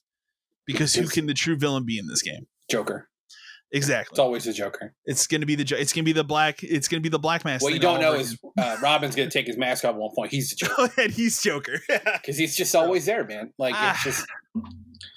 Plus, it's also now a $70 game, which the $70 game thing's starting to get on my nerves. It is what it is, man. It is what it's going to happen, and it's happening. It just, I don't know. As a massive Batman fan, I'm gonna play it. I'm obligated, but I'm disappointed that it looks like the Avengers. So I was really hoping it wasn't gonna follow that. So, but yeah, that's that.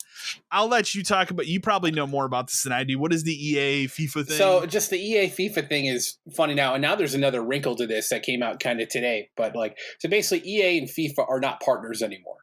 So after I think the next one, FIFA is no more. FIFA soccer. Because FIFA wanted a big. FIFA wanted $1 billion or something. They wanted something outrageous, and EA finally was like, "Well, we have to go through the proper process of licensing all of these teams separate anyway. That why are we paying you $1 billion just to use the word FIFA on everything?" So they basically told them, "No, never mind." So they're just going to turn it into EA Soccer Club. That's fine. Football Club. Sorry, Football Club. Which honestly, just I know the people who love FIFA, right.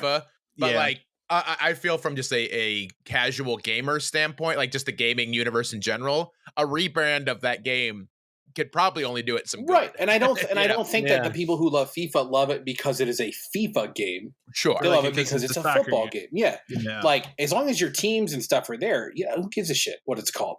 It's the same thing that's going to happen with Madden eventually, because at some point EA is going to decide we don't want to pay the estate of John Madden money to put his name on something. Well, we can just call it NFL football or whatever. Oh, yeah. So it's not a big deal. The weirder parts about the story were FIFA came out and basically was well, yeah, screw you anyway. We're going to keep making soccer games with somebody else. And it's that's probably not a great idea, because the only other soccer game out right now is a train wreck. Yeah, that thing is, and it still isn't right. And 6 months later, even though it's officially released now, who even knows what the hell is happening there?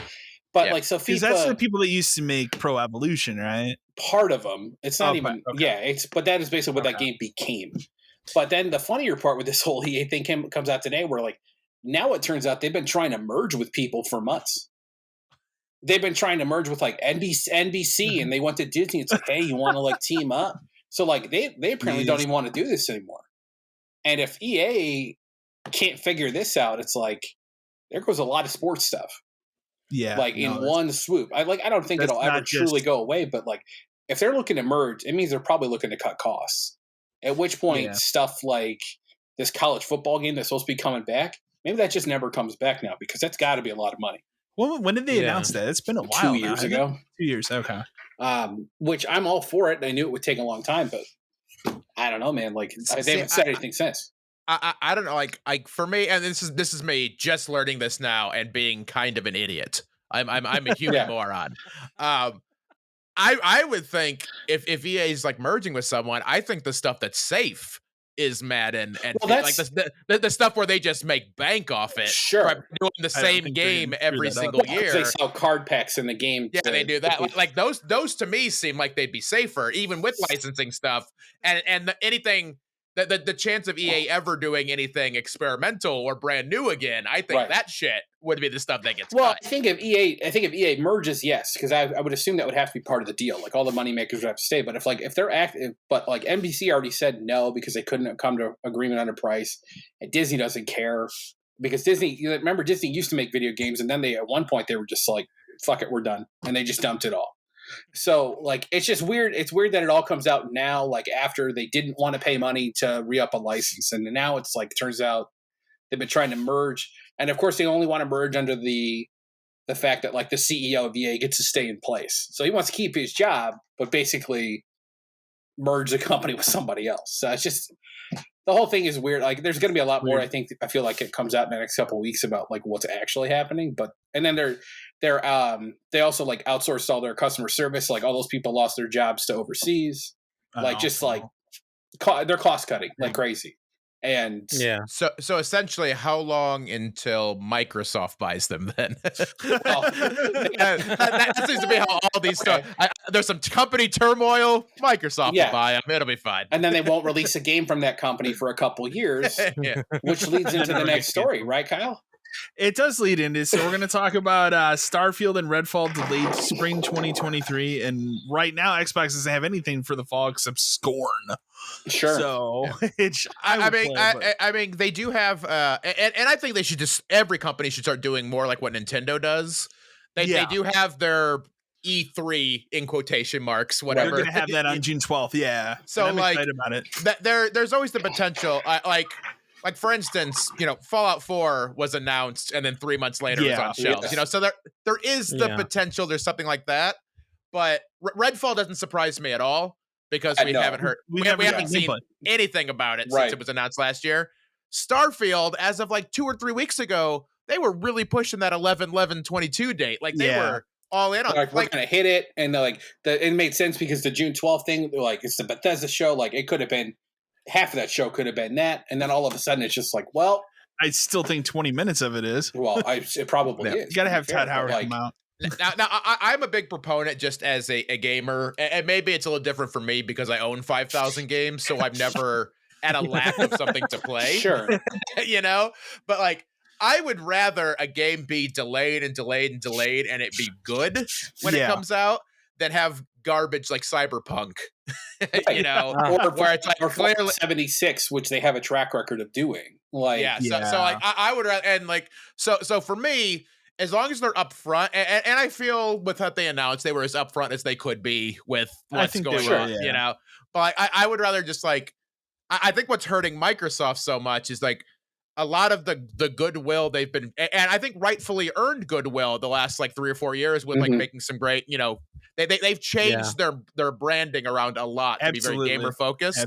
Game Pass is amazing, buying all these great studios, but like, I think people are starting to get a little impatient where like and I think it'll happen at some point. It has to, but like, all right, shit or get off the pot. You have all these stories, like all these great studios. Let's get those games out now. Right. They've bought all of this stuff and they don't really have anything to show for all of these acquisitions. Like even we talked about it, like Hellblade 2, that was a big thing. It's like we bought the studio. Okay, where is it? Like it's just they showed Hellblade when they announced the Series X at the Game Awards in 2019. Yeah, and we've seen one other trailer since. And my buddy and I keep joking, like, is this when we're going to get a trailer where they're going to announce they're shifting development for that game to Unreal 5? So it's going to be another 2 to 3 years. Like, Redfall. Like you're right. Redfall is I don't think really should surprise anyone because they have not talked about it. I was not surprised about it at all. Honestly, when they said it, I was like, oh, that is a game. Like I'd forgotten about it. But like the Starfield thing, it's just a bummer because like surprising, but it like you were saying, Ryan, I think you were going to go into it like a little bit before. They need to do what Nintendo does, where like Nintendo releases a video and they're like, "This is out in 3 months. This is out in 4 months. This is out in 5 months. This is out in 6 months." And I want the video game business in general to do that. Yeah, the whole industry. All of those games come out at that time. Like I don't need to know about Elder Scrolls 6. 3 years ago. I don't need a title. Like I don't need a title. I know you are. Of course, you're working on it. I'm a little different on that because I think at least mentioning that something exists in some way is like. By the way, I know that you guys have all wanted this. Like I think hearing that there's a Grand Theft Auto 6, I think you kind of go, okay, cool. Because in theory, they could just milk Grand Theft Auto 5 for another decade if they want. Right. So I think that's one where it's nice. They're like, yeah, we're fucking making it. Shut up. Yes. Play this. It is to tell you to go away. Yeah. I think that's cool. I think that's fine. It's more when it's like, just stop. announcing release dates until you are positive you are hitting that release and then date. they come out with like, here's a dev diary of how our team wakes up and gets coffee every morning before they make Starfield. It's like, nobody cares. No one cares. No. Like, my problem, the game. Yeah. My problem with Microsoft right now, and like I'm a huge Xbox person too, but my problem right now is like we have all these games that we've announced and we've seen nothing on. And that's what I'm hoping this show at least is. Like there's Avowed, which, you know, really cool concept, but what is that game? There's the Fable reboot that's done by the Forza Horizon people. We haven't talked about that since 2019. Like it's just, there's Hellblade, which that's a really shit or get off the pot game at this point to me. Like, where is that game? So it's just those specific games I look at. And then, I mean, we don't even have to really get into it, but Perfect Dark is obviously a mess. I don't want to talk about it. I don't want to talk about that. But I'm just going to get upset. It's just, especially if Sony, and I imagine Sony's going to have an event like Microsoft is, and Nintendo probably will this month, because even though E3 is dead, they're still going to do this. It makes sense. Right. If they announce that God of War is this fall, Microsoft has to have something. Anything. Like, anything. The only thing, and I don't think this competes with something like God of War at all. No. I'm not saying this is on the same level. I do feel pretty, this is a gut feeling. I have nothing to base this on other than gut feeling. I think we could see Forza Motorsport, the reboot of that. I can see that.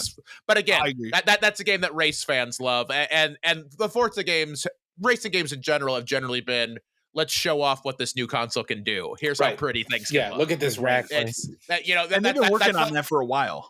Yeah, that's good. Because that's not a Sony killer. That's not a we got it. Like, I'm excited about it, but I'm realistic. I know what it is.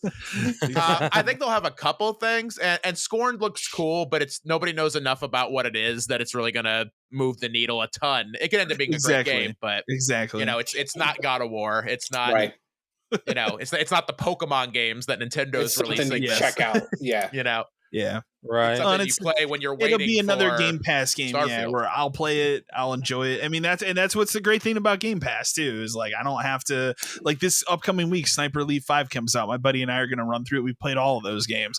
I don't have to buy that game because I have Game Pass, right? So, which is great. So, which is going to lead us. It'll segue into our next thing. So they announced the first batches of PlayStation Plus. What are we calling it? Premium? Extra, what is it called? Extra and premium. Okay, extra and premium. Before you even get into the games thing, okay, like Sony's marketing of this nonsense is as awful as Microsoft's naming of consoles is. Yes. For how much PlayStation nails it with just 1, 2, 3, 4, 5.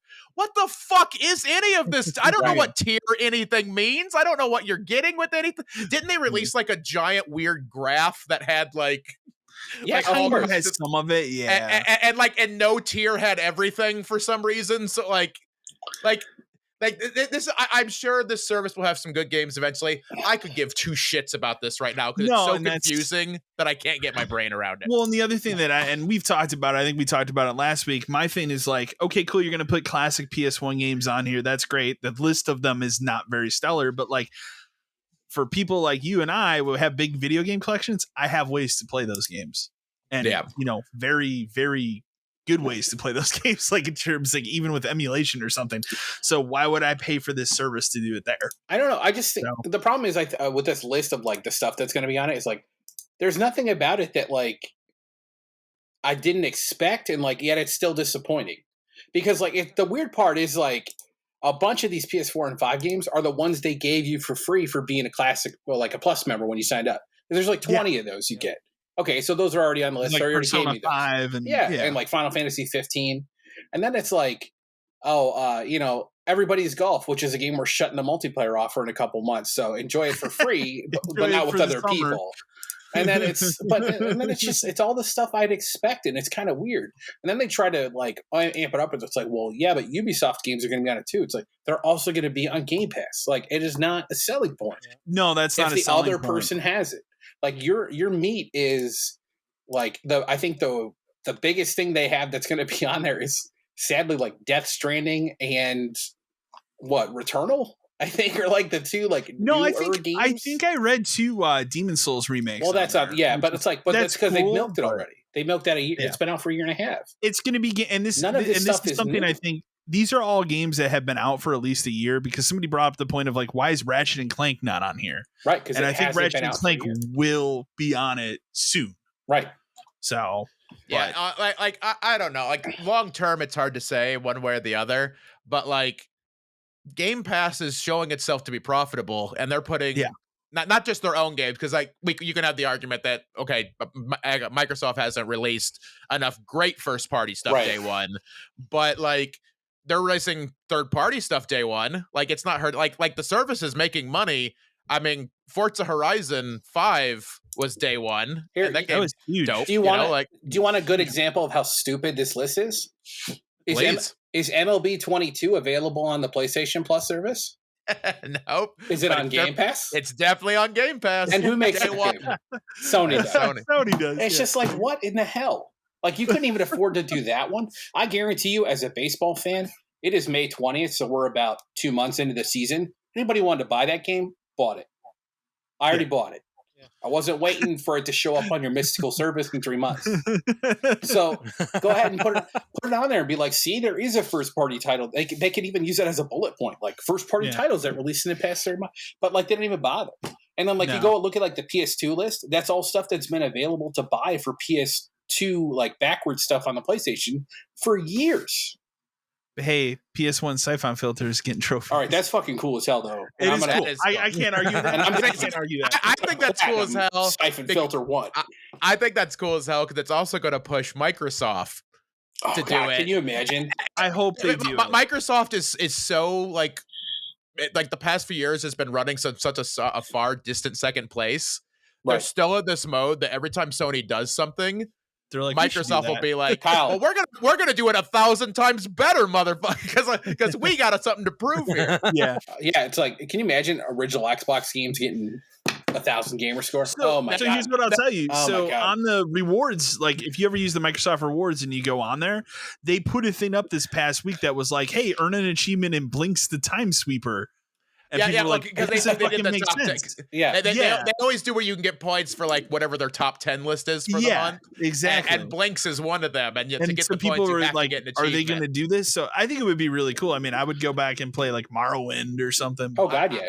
I would be shocked if by the end of the year Microsoft hasn't also done it. At least for like first party stuff they have control over. Yeah. Because they would have to make developers and stuff go back in and change that. Because like the Sony, obviously Siphon Filter's an in-house kind of a thing where they sell it's Ben Studios. So like, but like when they said that, I'm like, hell yeah, I need as many of those as possible. And if you do that, the thing about that is like maybe people don't care as much about PS1 games, but the minute you put trophies in them, people care about PS1 games. No, immediately. That got my head to churn. Hell yeah. I haven't played that game in 2 decades. I'll happily play it again to get a platinum. All I remember about that game was tasering people till they lit on fire. Hell, that was cool. Like 12-year-old me really liked that explains a lot. We got 2 news stories left. One of them I'll let Dan read because I don't know anything about it. But the other one is this multiple Silent Hill projects in the work, which makes sense. Like they're clearly making a Silent Hill. But I will put this out here. Because I heard they were clearly making one a couple years ago. What happened to that? They've been clearly making one for since like 06. Silent Hill fans do not like Bloober Team, which is the developers that made The Medium. And it's becoming more and more apparent that that's who's probably making one of these Silent Hill games, and they are fucking pissed. Well, what if they just made it into a pachinko machine? Right? Like Metal Gear Solid 3 cutscenes? Yeah. or what seems to be more prevalent, a skateboard. That has been what they've been releasing recently. I will say I've never played a Silent Hill game. Okay. So like I don't have a connection to it that way. I will say this, again, a hot take. Any fans that are mad that Bloober Team is making it, shut up. Do you want it or not? Do you want it or not? Yeah, this is how I feel about so much like media stuff. When anytime anything's getting worked on from a beloved franchise, like take the Ghostbusters movie, the all-female Ghostbusters movie. Yeah. When people are like, it ruined my childhood. motherfucker, the other movies still exist. Just go watch those and shut up. Shut up. And the only way that ruins your childhood is if they taped over the original film of Ghostbusters to make the new one. Don't watch it. Oh, I don't like the team. Then play the old ones, you whiny fucks. Shut up. Like, it doesn't matter. They still exist. They're still in the world. Stop it. And then when the like Silent Hill fans say that like they're terrible on it, but then they release it, I'm like, I guess I'll buy it though. I like Silent Hill. Like this. Yeah, I'm mad. We're only gonna buy about 10 million copies of it, but like, shut up. You're as bad as wrestling especially fans. Especially if these are remakes and you actually want a new one, you better buy the remakes, because if you don't care about a new one. That's how they look at it. It sounds like there's a new one, and then they are also remaking 2, which is fine, but like I would rather see the first one remade. But because I will say I know it's a little bit different because of who's making it and stuff. Sure. And I'm not familiar. I don't remember what the conversation was beforehand, but like, were people pissed when they were like remaking Resident Evil 2? No. Was okay about that. Okay. I honestly did not remember because there's a lot of stuff like that where people get like, oh, I'm so I can't believe, and then it ends up being awesome, and they're just whining. Like, people were that with Final Fantasy VII. People like, I remember, there was a lot of hype, but there were people that were like, you can't, such a classic, you can't ruin it. And then most people seem to like it. People like, got pissed. People got more pissed at that game because they were changing it. And like, as someone who loves 7, like, I think Remake is a great game, and in some ways, it's better than the original. Yeah. And you can still easily, it's on everything now. Play. They love to re-release. You can play it on the Xbox. That's how weird the world is right now. Right. It's on the Switch. Go play it. I could buy a physical copy of it from Switch from Japan. How about that? Just go play it. Sorry for the little rat. I didn't mean to. That's but it just makes me so mad. Like, nerds hate what they love so much, and I don't understand it. It's true. Just like you can have comments. You could be like, this might be crappy. I don't know if they should. But then just don't, like, shut up. It's ruining my life. We got to send them hate mail. I can't believe. Shut up, you neckbeard. God, you're embarrassing all of us who like this. Just relax. The one thing I'll say at least about Resident Evil 2 is like, it got announced and then they shut the fuck up about it for like 4 years. And then it was one of those like, hey, it's at E3, it's out, this is the date. And they just, again, stopped talking about it. And I think that helped it, because nobody knew what it was going to look like. And then it had that, a very spectacular trailer. So people were generally cool with that. They're like, there was not the hate where it's this. It's like, oh, it's Bloober Team. We can't, like, I played the medium. I liked it. So I was gonna say, I thought people generally liked the medium. Did I miss something there? I don't know. Okay. I enjoyed it, but it has some very glaring technical issues, because they're there's a mode in that game where you can go like split. So there's like, it's trying to render the game twice at the same time, and it tanks the resolution of the game. And that's why it's got some glaring, but as far as like a story, it's a Silent Hill game. Like, fair enough. Like, so that's why I'm like, I don't understand why you people are upset. Like, you haven't had a new Silent Hill since Downpour, which, I like that game. People don't. So I don't know. So, all right, Dan, last news topic. Why don't you tell me about the Final Fantasy shirt or whatever? This is just something that pissed me off. So I want to talk about it. It's like, a couple of months ago, they announced this Uniqlo line, announced this thing where it's like, we're going to make a line of Final Fantasy shirts. And there's 16 of them, and they're each makes sense, like for each one of the main games. So like there's a 1, a 2, all the way to 16, which is neat because they didn't have to do that one, obviously. Yeah. And like the thing about the shirts is like some of them are lazy, like the Final Fantasy VIII one, because it's just like that picture of Squall with like the gunblade in front of his face, which they use for every promotional material. That's the shirt. Ever. That's pretty lazy. But then like there's a one for Final Fantasy 14. There's not a lot of 14 merch, but there sure is a hell of a lot of people that play it.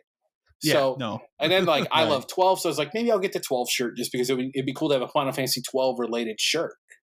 I checked it within 2 minutes, sold out, gone, every size, every fucking shirt. I'm like, what is the point of this thing?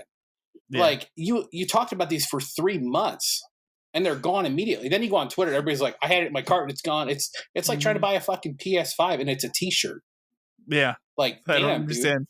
And then it's like, well, they're back in stock. And then you go check back in stock. It's like, we got smalls. Yeah. What? Who's buying a small? Come on. I think I was a small for about 12 minutes as a kid as I quickly skyrocketed to 2x. Yeah, exactly.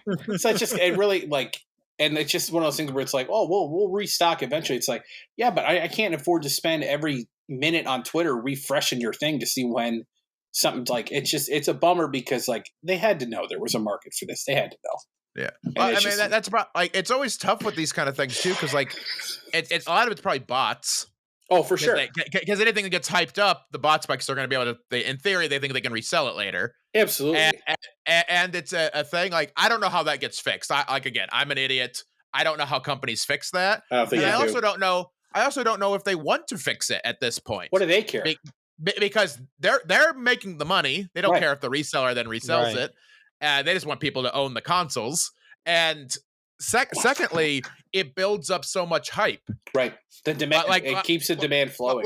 Like even now, like I will not claim that the PS5 would still not be popular right now, because obviously it would be if it had a normal launch that wasn't COVID and all this kind of stuff. Yeah. Mm-hmm. But right now, people, it's like what, we're a year and a half into the life. We're a year and a half, yeah.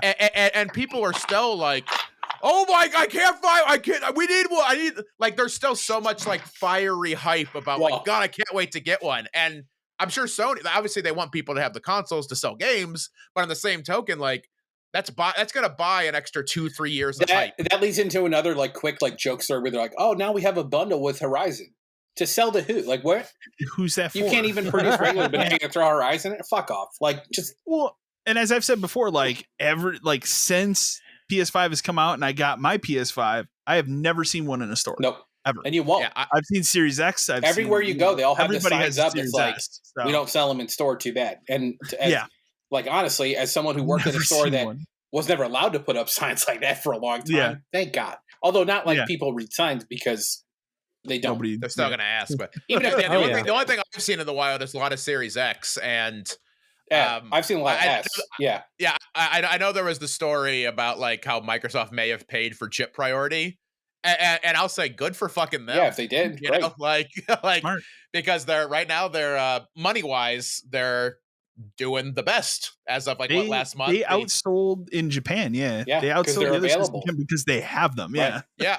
And it's like, and that's I think it's smart on Microsoft's side because like they're gonna not everybody because people are still gonna buy the PlayStation 5. It doesn't make the PlayStation 5 be a disaster now or by any means. They'll still sell, but on their end it's smart because there's people who are getting very impatient trying to get a PS5. Right. So like fuck it, I'll buy a Series S then. And now they might become Xbox fans too. Right. And so now you converted them in there. Yeah, I mean, even if like they made the money, they've gotten at least like some kind of foot in the door. And worst case scenario, somebody trades that in to buy a PS5. Somebody else buys a system, and the cycle continues. Like, you just need them in people's houses any way they can. It doesn't matter. Yep. So you mentioned, are we done with that topic? So I did tell you I had one GameStop question for you. Yeah, go ahead, because we're going to be going into emails, which is all GameStop questions anyway. So go ahead and ask your. Please do. Let me lead, and hopefully I'm not spoiling one of them. This has always bothered me because I am really good with retail people. Because I know that job fucking sucks. I know that. So I worked at Target and Walmart for a while in my time. I understand how bad it is. So I never get like mad at people. Sure. This is the only thing I get mad at people about, and it's GameStop related. Okay, I love it. And I want you to maybe see if you can tell me from like whatever the corporate policy standpoint. Sure. Oh yeah, absolutely. Okay. How can you motherfuckers? I'm speaking in general. I know you don't work there anymore, but I'm gonna. It's a part of my deep black soul forever. I'm gonna point my hatred and venom at you personally for this question. Normal customer. It sounds like but no, intellectually, I love you as a person. But for this moment, I'm going to see nothing but rage. How do you motherfuckers justify selling a game as brand new when you opened that motherfucker and put it on the shelf? Thank you. That's a great one. I will tell you, I don't give a, and they always tell me like, oh, it hasn't been played. I don't know that your greasy motherfucker hands didn't drop it and scratch it when you opened it. It is not new anymore. Okay, I have a lot to say on this. No shock. Okay, Kyle. I'll say one thing. We can be friends again now. But each part is gone at you. But I will say one thing about it, and then I'll let Dan speak because he has all. I will tell you right now. somebody probably already played that game. Okay. Part of that is true. Part of that is true. But here's a key kicker to that. Depending on the store that you shop at. So, for example, my store, which I ran, and Kyle was my employee, I had other employees. We have to open new games, and there's a very simple answer to that. Because customers fucking suck, and they steal anything they can touch. Yeah. So, if there was ever a hint of a game in there, in a case on the wall, gone immediately. The company was never going to pay for like the shit you'd get at Best Buy, right? Or like glass cases at whatever, because the company, like at the top level, cut corners any way they could. And they still do, and it's even worse now. The argument for it always was, well, why don't you just send us cover art for everything, and we could just make it look like we have it? But the problem with that was, they would, when they did send us cover art for like coming soon displays or whatever, we would never get what we needed. We'd always be missing stuff or have 50 of something else we didn't need 2 of. It was just a shit show. And like, it got to the point where like the simplest solution, which is the worst solution, is to cut a copy of the game open, put it in a white sleeve, and put it in the drawer. Now, our store, we did the best we could. Okay. Like we were very meticulous with how we did it. There were multiple times where we'd get directives from corporates like, gut 8 cases and put 8 of them on the wall. And I'd be like, fuck no. Like, you're an idiot. Like, I can't sell those. For a long time, what made it worse, the worst part of it was we had to put that stupid fucking plastic sticker around them. And like that ruined, like those stickers were the worst because they're sticky. We hated that too. We hated them. We would do everything we could to not mark up the case. Do it like very lightly, like just so like a touch at the sealed, end. But yeah, it was just terrible because otherwise people would go home, play it, return it, all this other kind of shit. So we had to put that in there. Now eventually we got to a point where we had like the plastic bags you could drop them in and seal it, which at least helped to make it look new.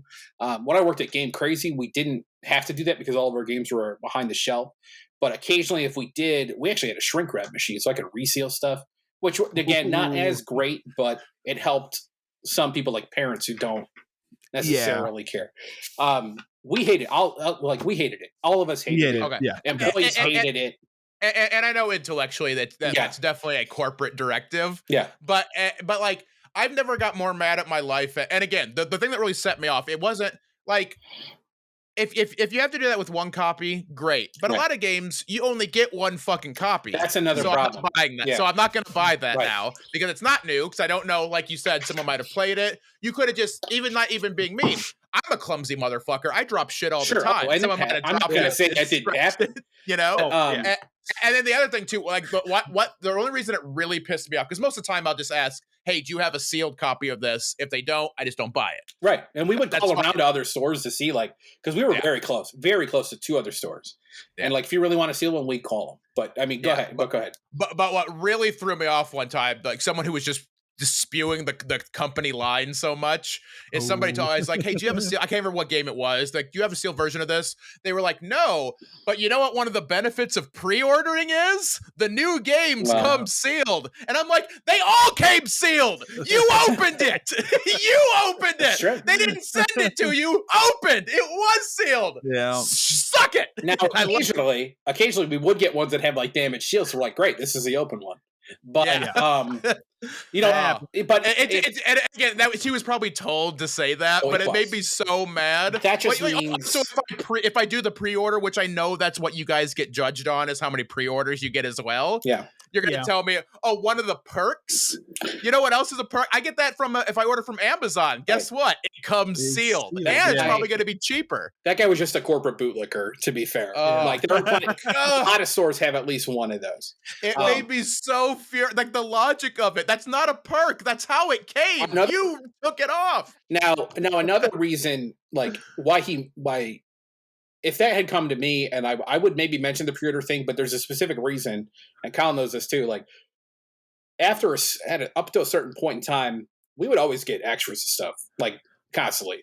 But eventually it became like 2016. Yeah, eventually it got to be like, if we didn't reserve it, If nobody reserved it, we didn't get any. You might get it. You might get a You copy might get one. if you're lucky. If one person reserved it, you might get. So if it was like some weird fucking anime game or something, right, or a visual novel game for like we're not Vita or something, if you don't reserve it, we won't get it. And we tried to be as upfront with people as possible. Like, look, man, this isn't a corporate thing. You told me that, like, if you told me, like, hey, the only way we're getting this game is if you pre-order it, then I could be like, okay, cool. You were upfront. You're honest with me.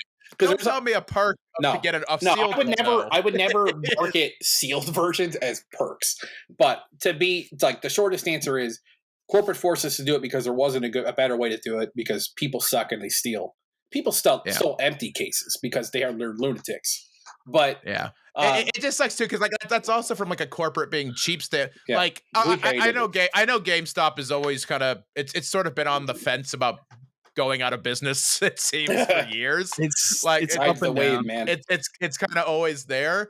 But like I don't think like those companies, it's always infuriating that like, man, you spend a little money up front to just make stuff a little bit more customer friendly, you will get more business. People will like I used to love going to GameStop because it was a store full of video games. Right. Like, that's awesome. And then I realized how much they seem to hate their consumers. Hate them. I was like, I would rather, like, I know Amazon's a shit show for different reasons. Yeah, at least I get what I want when I want. Right. You know, like.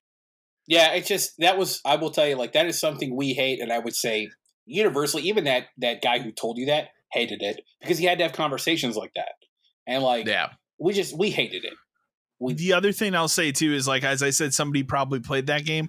Now at our store, Dan's rule was we could not check out any. So if you were an employee there, you can check out games that are gutted, but it's up to manager discretion.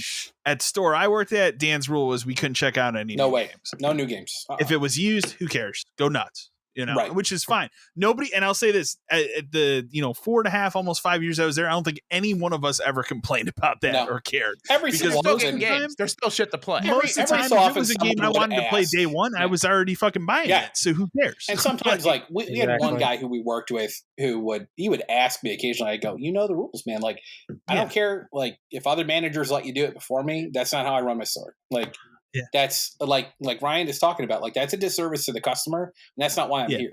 Like, at the end of the day, my motto behind the scenes was, I want your money. Like, give me your money. 100%. I don't care how I have to get it from you, but give me your money. But in order to get your money, I'm going to try to be as upfront as possible. If you brought me a game that sucked in the counter, it's like, look, man, this game sucks. Like, you should maybe pick something out. Like, you might like it. That's up to you.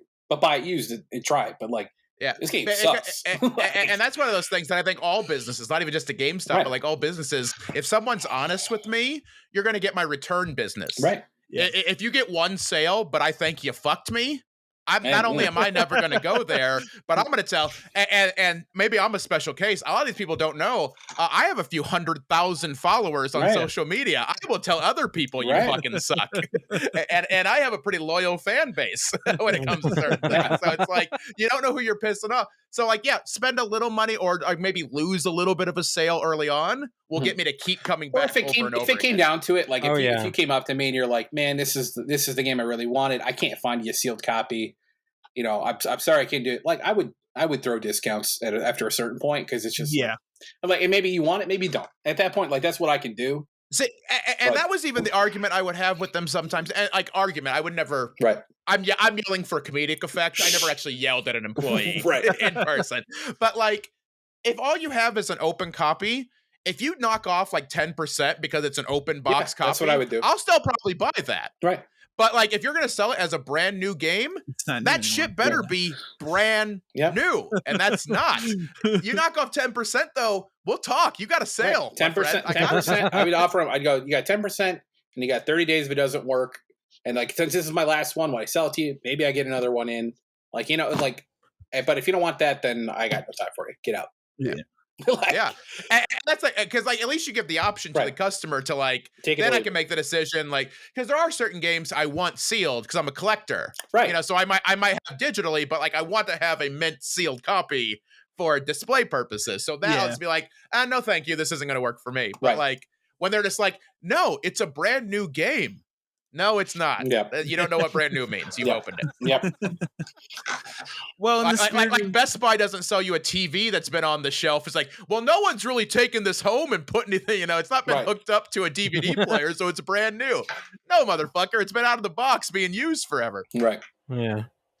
Well, in the spirit of GameStop questions, we got a couple emails. 2 of them are GameStop related, and then one of them is from a previous episode. We'll go over that in a second. But the first one we have Ben from Chicago, Illinois says, "Hi guys, I loved your last episode with the GameStop stories. I've always wondered, and I know Dan's gonna love it.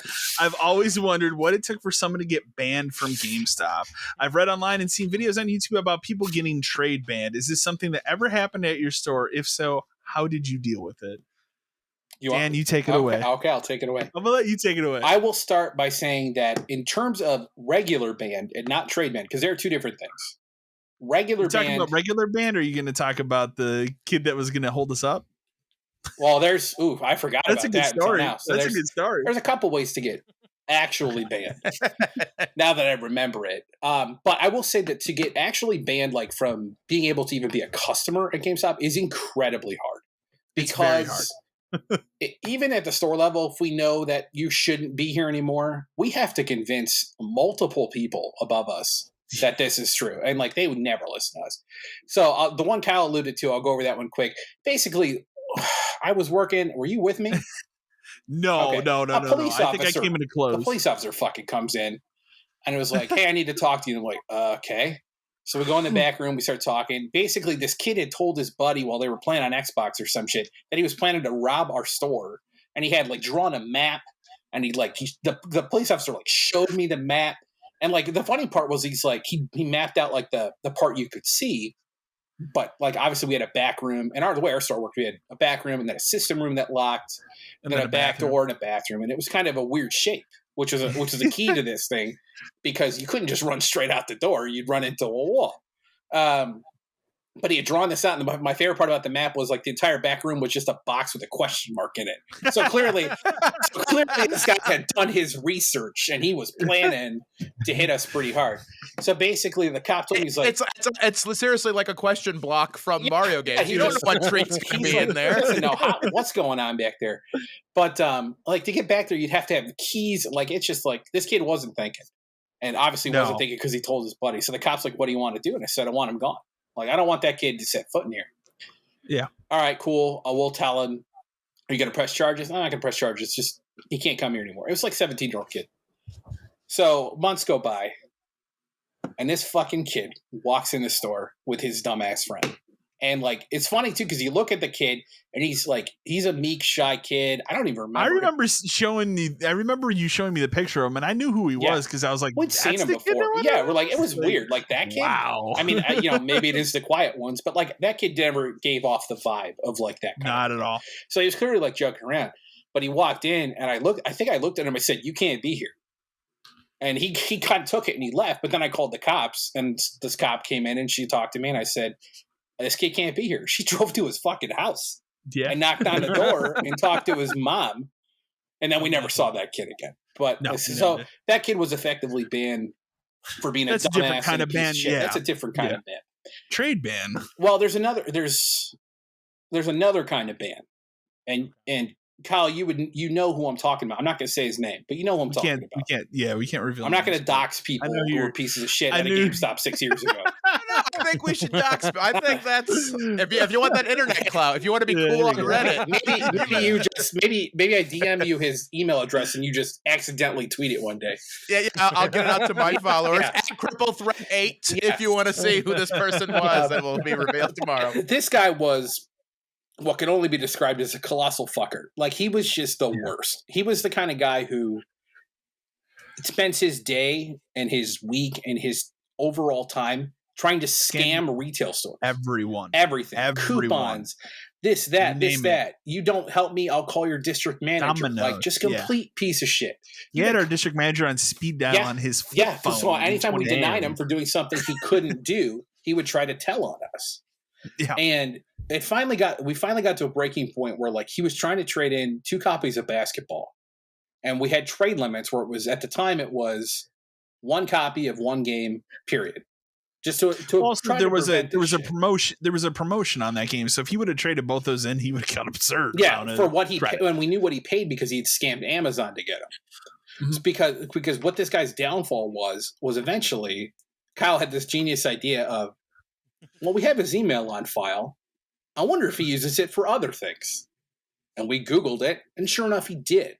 And he basically wrote a journal on a website somewhere detailing how he was fucking us over and over and not over. Just us, everyone. Coca-Cola rewards, like the list went on. AMC, the list went on and on and on. He was just a piece of trash. And the sad part was he had to be like mid-40s. And like this is what he spends his time doing. So eventually we took that information and I went to my DM and I said, look at what he does. Look at how he is not a customer in any way. Like, look at how we have never made money off of him. All he's doing is taking money from us. And that finally was enough to finally get that guy gone. And our district manager called him and said, like, you're done. You cannot come into any store in our district anymore. And the best part was, after that happened, he went on his little journal blog thing and wrote this fucking rant about the junior detectives at GameStop who got banned. So every so often, Kyle and I would be like, "Nice job, junior detective," and we would just elbow each other. I mean, I'm proud of you guys for getting it taken care of. Yeah. And I say this with all due respect, but any fucking idiot could have found that. If you're blogging on a well-known place where people do this. I could have solved that crime. Yes. On a well-known place where people do the same thing. He wrote all of this. And it was one of those things where I'm like, this idiot has to be fucking proud of what he's doing. Like, he's got to be telling somebody else. And so I was like, I'm just going to do this. And if you play by the rules, I don't care what you do. But he broke the rules over and over, and he tattled. Over and over. And when you tattle, you're fucked. That's when you're fucked, dude. Yeah. But to get to the other part of the question, yeah, exactly. You're fucked because I will take it down if I can, and I'm going to do it, and I did it. Junior Detective Squad was on the case. But the question about trade is that an old Famicom game? It sounds like it would be. Oh yeah, hell yeah! Re-released on a Switch. Yeah. So the trade banning is real, but it's not for I think a lot of the reasons people think it is. It's really meant to like kind of like check quantities that you do within like a certain period of time, and if you do too much, your account just kind of gets turned off. The threshold's really high. The threshold is very high. Like it is an insane amount, but like there would be times where people were trading in too much stolen shit and they would get turned off for a while and then they would just open a new power-up card and start over. So it didn't matter. But there were a couple of times where where people would get trade banned, but it shouldn't have happened. And the one I remember the most is when we started taking retro stuff again, this one guy came in with like tubs of shit. Remember that guy? Like the boxed Game Boy Advance games, the boxed Game Boy Color games, all these complete games. Ryan, you would have shit your pants. Yeah. Brought all this stuff in. I mean, in all fairness, I shit my pants occasionally, just very often. Yeah, But so like this guy's bringing all of this stuff in, and we're going through the boxes, and we're like, "Holy shit, we have to take all of this. Like we have to. We're not turning any of this down." And when Retro came back, we didn't take everything. Which was stupid because there's a market for everything except for sports games, but that's a whole other area. But then you find the occasional moron like me who's a complete set collector, and somebody needs it, right? I'll take those sports games, right? So I was like, if we don't take this game, take it as something else. So we would just take it as something else, so we could sell it for whatever that was. And this guy, like, he hit the threshold, like, because you can only do so many lines on a transaction. I had to do 3 transactions for this guy. And by the time we got to the third one, it had turned off. It was like too much. You can't do it. But this is legitimate. Like this, there's nothing weird about this. So that one I actually had to call corporate and be like, you need to turn this off. And that took forever. The guy had to come back the next day. Thank God he did. But he had to come back like the next day because that would happen. So it's possible, but trade ban, it does happen. It was mainly put in place to ban people who stole shit, which happened a lot. Very a lot. You would know it because they would come in with a stack of 40 loose discs, and they would all be new games. Redbox. All new, not even necessarily Redbox. They would go to like Walmart or whatever and cut them open. And cut them open. We'd get a lot of that too. we got a lot of that. So they would, and if Far Cry 3 had come out a week before, we'd get a couple. I once had in a case where some guy tried to trade in games before it was out. That was the best one. He had a loose disc game that wasn't out yet, and I'm like, you realize this isn't out yet, right? Yeah. Oh, and he would take it, like put it back in his pocket. Never mind about that one. We couldn't do much against that just because technically there's no rule. I mean, we all knew it was stolen, but there's no rules. Yeah. Did they not know that you were a junior detective? They did not. I hadn't been deputized at that point. But yeah, so that would happen, and it kind of sucked. Like we tried our best to not take knowingly. Like we got to a point where our store specifically, even though we should have, we told people who had Redbox stickers or cases, no way. Yeah. Well, I bought it out of the machine. I don't really care. Like we're not taking it. I'm not dealing with that shit. Because I did have a time where like some of those had to get taken by like the police, and that happened. Well, the other thing that was cool for I don't remember how long this was, but we had that dude that chilled in our back of our store for a while. What was he, like a loss prevention person or something? Yeah, we had an LP guy who actually. The guy was rad. Poorly had to sadly cram his fucking desk into our system room, which is a very long, narrow room, so it didn't really work out great. No ventilation, no windows. You're locked in this room. Goodbye. He was pretty cool. So like, cool as shit, he would listen to me. Like he would actually like, if I said something, he'd be like, "Oh yeah, go ahead, do it, whatever you want." He was great until he got shit canned for not doing his job. He was a cool guy, and then that went into a whole other story. But that helped for a little bit. But yeah, it's people tried to scam us all the time, but junior detectives were on the case, so we didn't get scammed too much. Well, I think the next GameStop question you're going to be an even bigger fan of. Yes. This comes from Brian in St. Louis, Missouri. He asked, absolutely love the GameStop talk on the last episode. I was curious about manager conferences. Did those ever get rowdy? I've heard some stories from some of the employees at my local GameStop that managers can get a bit out of hand at these conferences. I was curious how much of this you had experienced. Thanks. Well, short answer is, yeah, they got rowdy and people got in trouble for sure. I went to 6 with GameStop. And every year you'd always hear about, well, this person got sent home, this person got sent home, because they get busted doing something they shouldn't have done. The thing about a GameStop conference is think of it this way. You get 5,000 people all around the same age, which would be like late 20s, early 30s, and put them in fucking Vegas for 4 days, unsupervised. What do you think's going to happen? Come on. Yeah. Like when we stayed at the, what did I say? The Venetian, and at the bottom, you go to the lobby, you go out this one door, you turn left, and there's a Walgreens right there, which the first night is 200 GameStop people in line to get into the alcohol cooler to check out at one of the 20 registers this Walgreens has. So you can go back up and everybody would just get hammered the first couple of nights. The only downside to that was like you had to be up at 7 the next morning most times, because it's like it started at breakfast was at 7:30. If you didn't get breakfast, you get to eat for 6 hours. So like they were business trips, but like I remember the first couple of nights, like being in clubs until like, or just like, bars and stuff until like 1:30, 2. And then finally when I started getting older, I'm like, I'm going to fucking bed. Screw this. But like, yeah, you would hear about stuff. I mean, I know of at least one affair firsthand that happened, but that's kind of how that place worked. Because again, we're on the other side of the country because we're from, the Chicago area. We're in Anaheim at this big thing. Everybody's out drinking. I mean, you would definitely like, I think there was one time where somebody trashed a room and got sent home. And then that person just didn't work for GameStop anymore. Well, yeah. They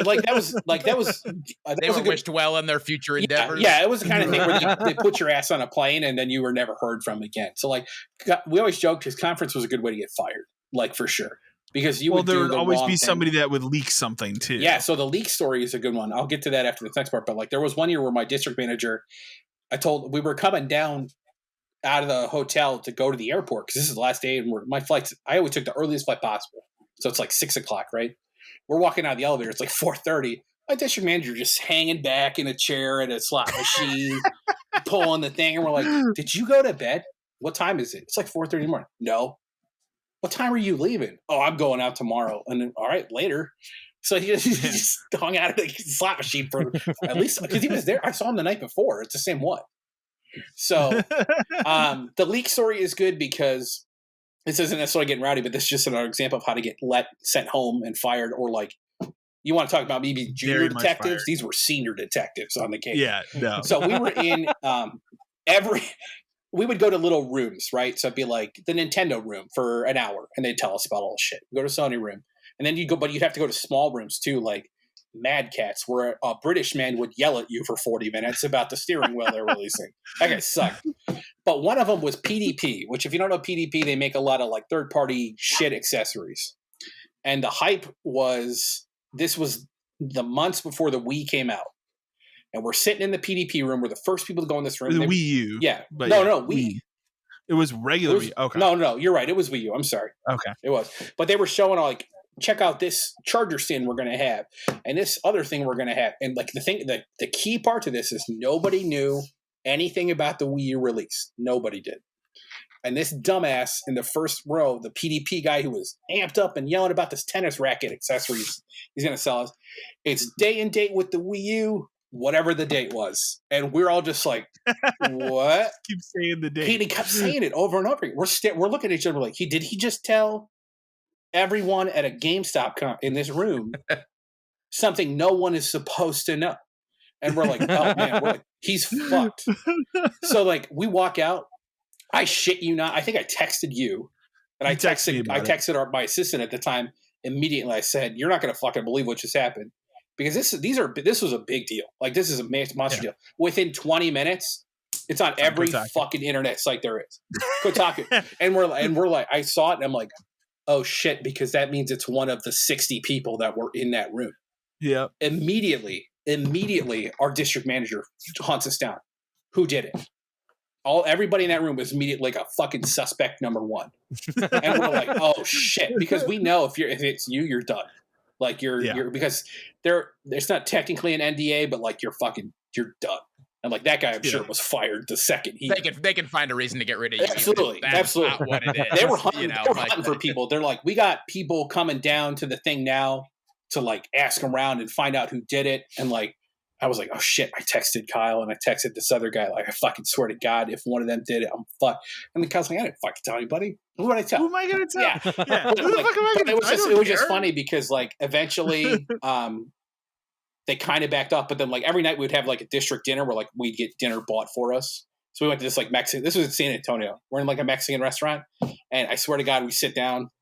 We're all sitting at this big table. The other people are sitting at this other table. And the district manager's going around. He's like, hey, how's it going? Did you do it? You go to the next person.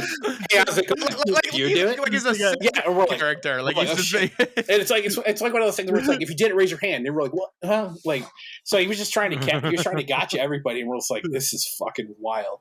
And then eventually they found the person who did it, and he disappeared into the sunset.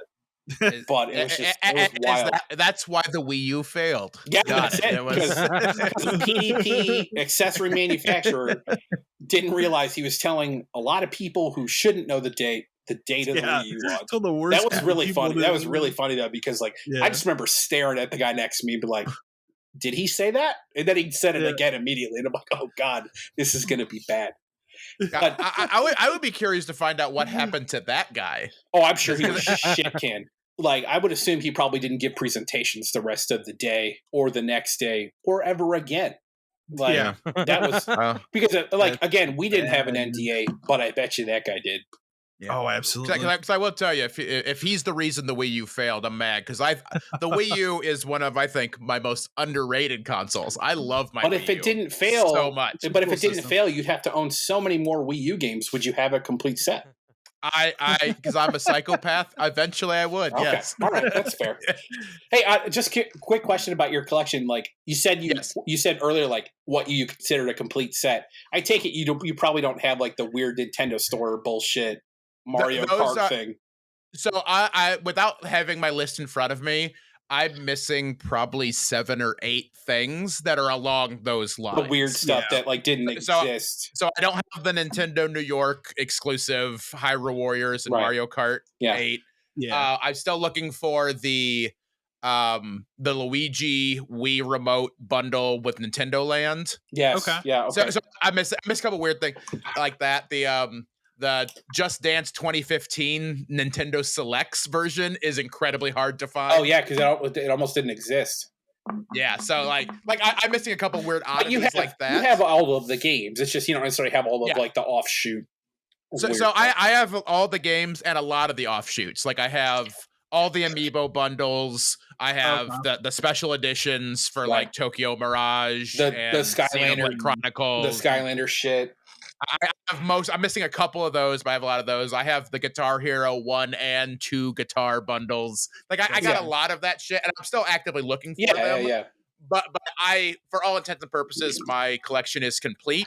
Right. And if I stumble upon those, awesome, I will add them. I just were the ones that popped in my head because I know about the Mario Kart and the Hyrule Warriors thing, just like how stupid. I almost got the Hyrule Warriors one on an eBay auction like 3 years ago, and I just missed it.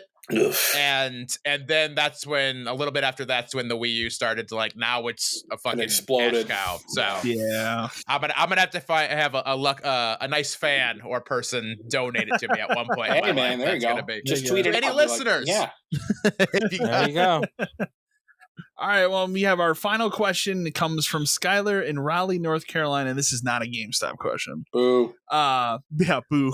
Please send more GameStop questions. Love it. We love them. Hey, all, from an earlier episode, you guys went through and kind of ranked the systems by each generation, which was awesome, meaning like which ones are our favorite. Right. I'm curious, is there any system any of you ever bought that you just absolutely regretted later? Like something maybe you would have got launch day and kept all through its lifespan? That's it. I thought that was an interesting question when I read it because I'm like, I thought about it a lot, and I think I wouldn't say I regret it, but it was just one of those things where it's like, I bought the PS3 at launch, and I don't know why. Like it had nothing. I didn't care. I played more PS2 games on it than anything, and I used it for a Blu-ray player for like a year and a half. Like it just was because remember it was $600, but it was still cheaper than Blu-ray players were. No. And it was like the second best Blu-ray player you could get, but it was cheaper than any of the other ones. So it was like, but I didn't play games on it like at all. I think my first trophy was like Little Big Planet 1, and I have like 1 or 2 in there. It's just like I just didn't play it. I just didn't care. I don't regret it now, but at the time I probably did. I mean, as somebody who collects, I don't really ever regret buying a system. I will, and I'm going to twist this one a little bit for myself, but I'm going to say I regret it not for the purchase, but regret it because I didn't get it sooner, and that's the Dreamcast. Yeah, because I got a Dreamcast when it was already sunsetted. Didn't you buy? I thought you bought it like a month before. They said like it was like literally it was like a month before. And there's the reason why I bought it. I was like, I want to play Code Veronica. Massive Resident Evil fan. And I was like, all right, I'm just going to go. I went to some mom and pop, game store where I lived at the time and bought it. It was super cheap too. It was like $80 or something. It was something ridiculous. And I bought Code Veronica and Crazy Taxi. Those are the 2 games I bought. It's literally a month later. Hey, the Dreamcast is dead. Oh, also, by the way, Code Veronica is coming to PS2. So it's like, I didn't really have to, but the thing that was cool about that was that was how I got into playing games online on the Dreamcast because I did that. So I played, I was one of the weird people that had the keyboard and the mouse, and I played against people in Unreal Tournament and Quake 3 Arena on Dreamcast who did not have a keyboard and mouse. Hell yeah. It was so that was pretty cool. And then Phantasy Star obviously like controlled my life for like 6 months till the only system I ever broke because I had it next to a space heater and the space heater melted the lens. Hell yeah. Hey. I do obviously. Those things weren't sturdy. Dreamcast is working now, but those things weren't sturdy in the first place, and you fucking melted. No, and it was a 14-hour session of Phantasy Star, and I went to go turn on the next day. I'm like, this isn't turning on, and I pulled the disc out and looked at the lens. It was just sad, drooping inward. I'm like, oh no. So. But yeah, I mean, I've never really regretted like a system I've purchased. Honestly, like, I will say like I have my systems that I like and my systems that I'm like, it was okay, but I don't have any I've ever purchased where I'm like, man, this wasn't for me. So, how about any of either of you, whichever one of you wants to go? I don't care. I will say I'm kind of like you. Being a collector, I don't regret anything that I have. my regrets with system more come from, and I had this problem a lot in college because it was the first time I ever kind of had money, even though it was like student loan money, so it's not your money. If you're a kid with student loans, don't assume that they're going to be forgiven. That's not free money. Save as much of that money as you can because you have to pay it back. No kidding. Oh yeah. I paid mine back because I got third place on America's Got Talent. And that's one of us a year. Please do not bank on that working. These days, I think you'd have to get at least second place to even be able to pay off your money.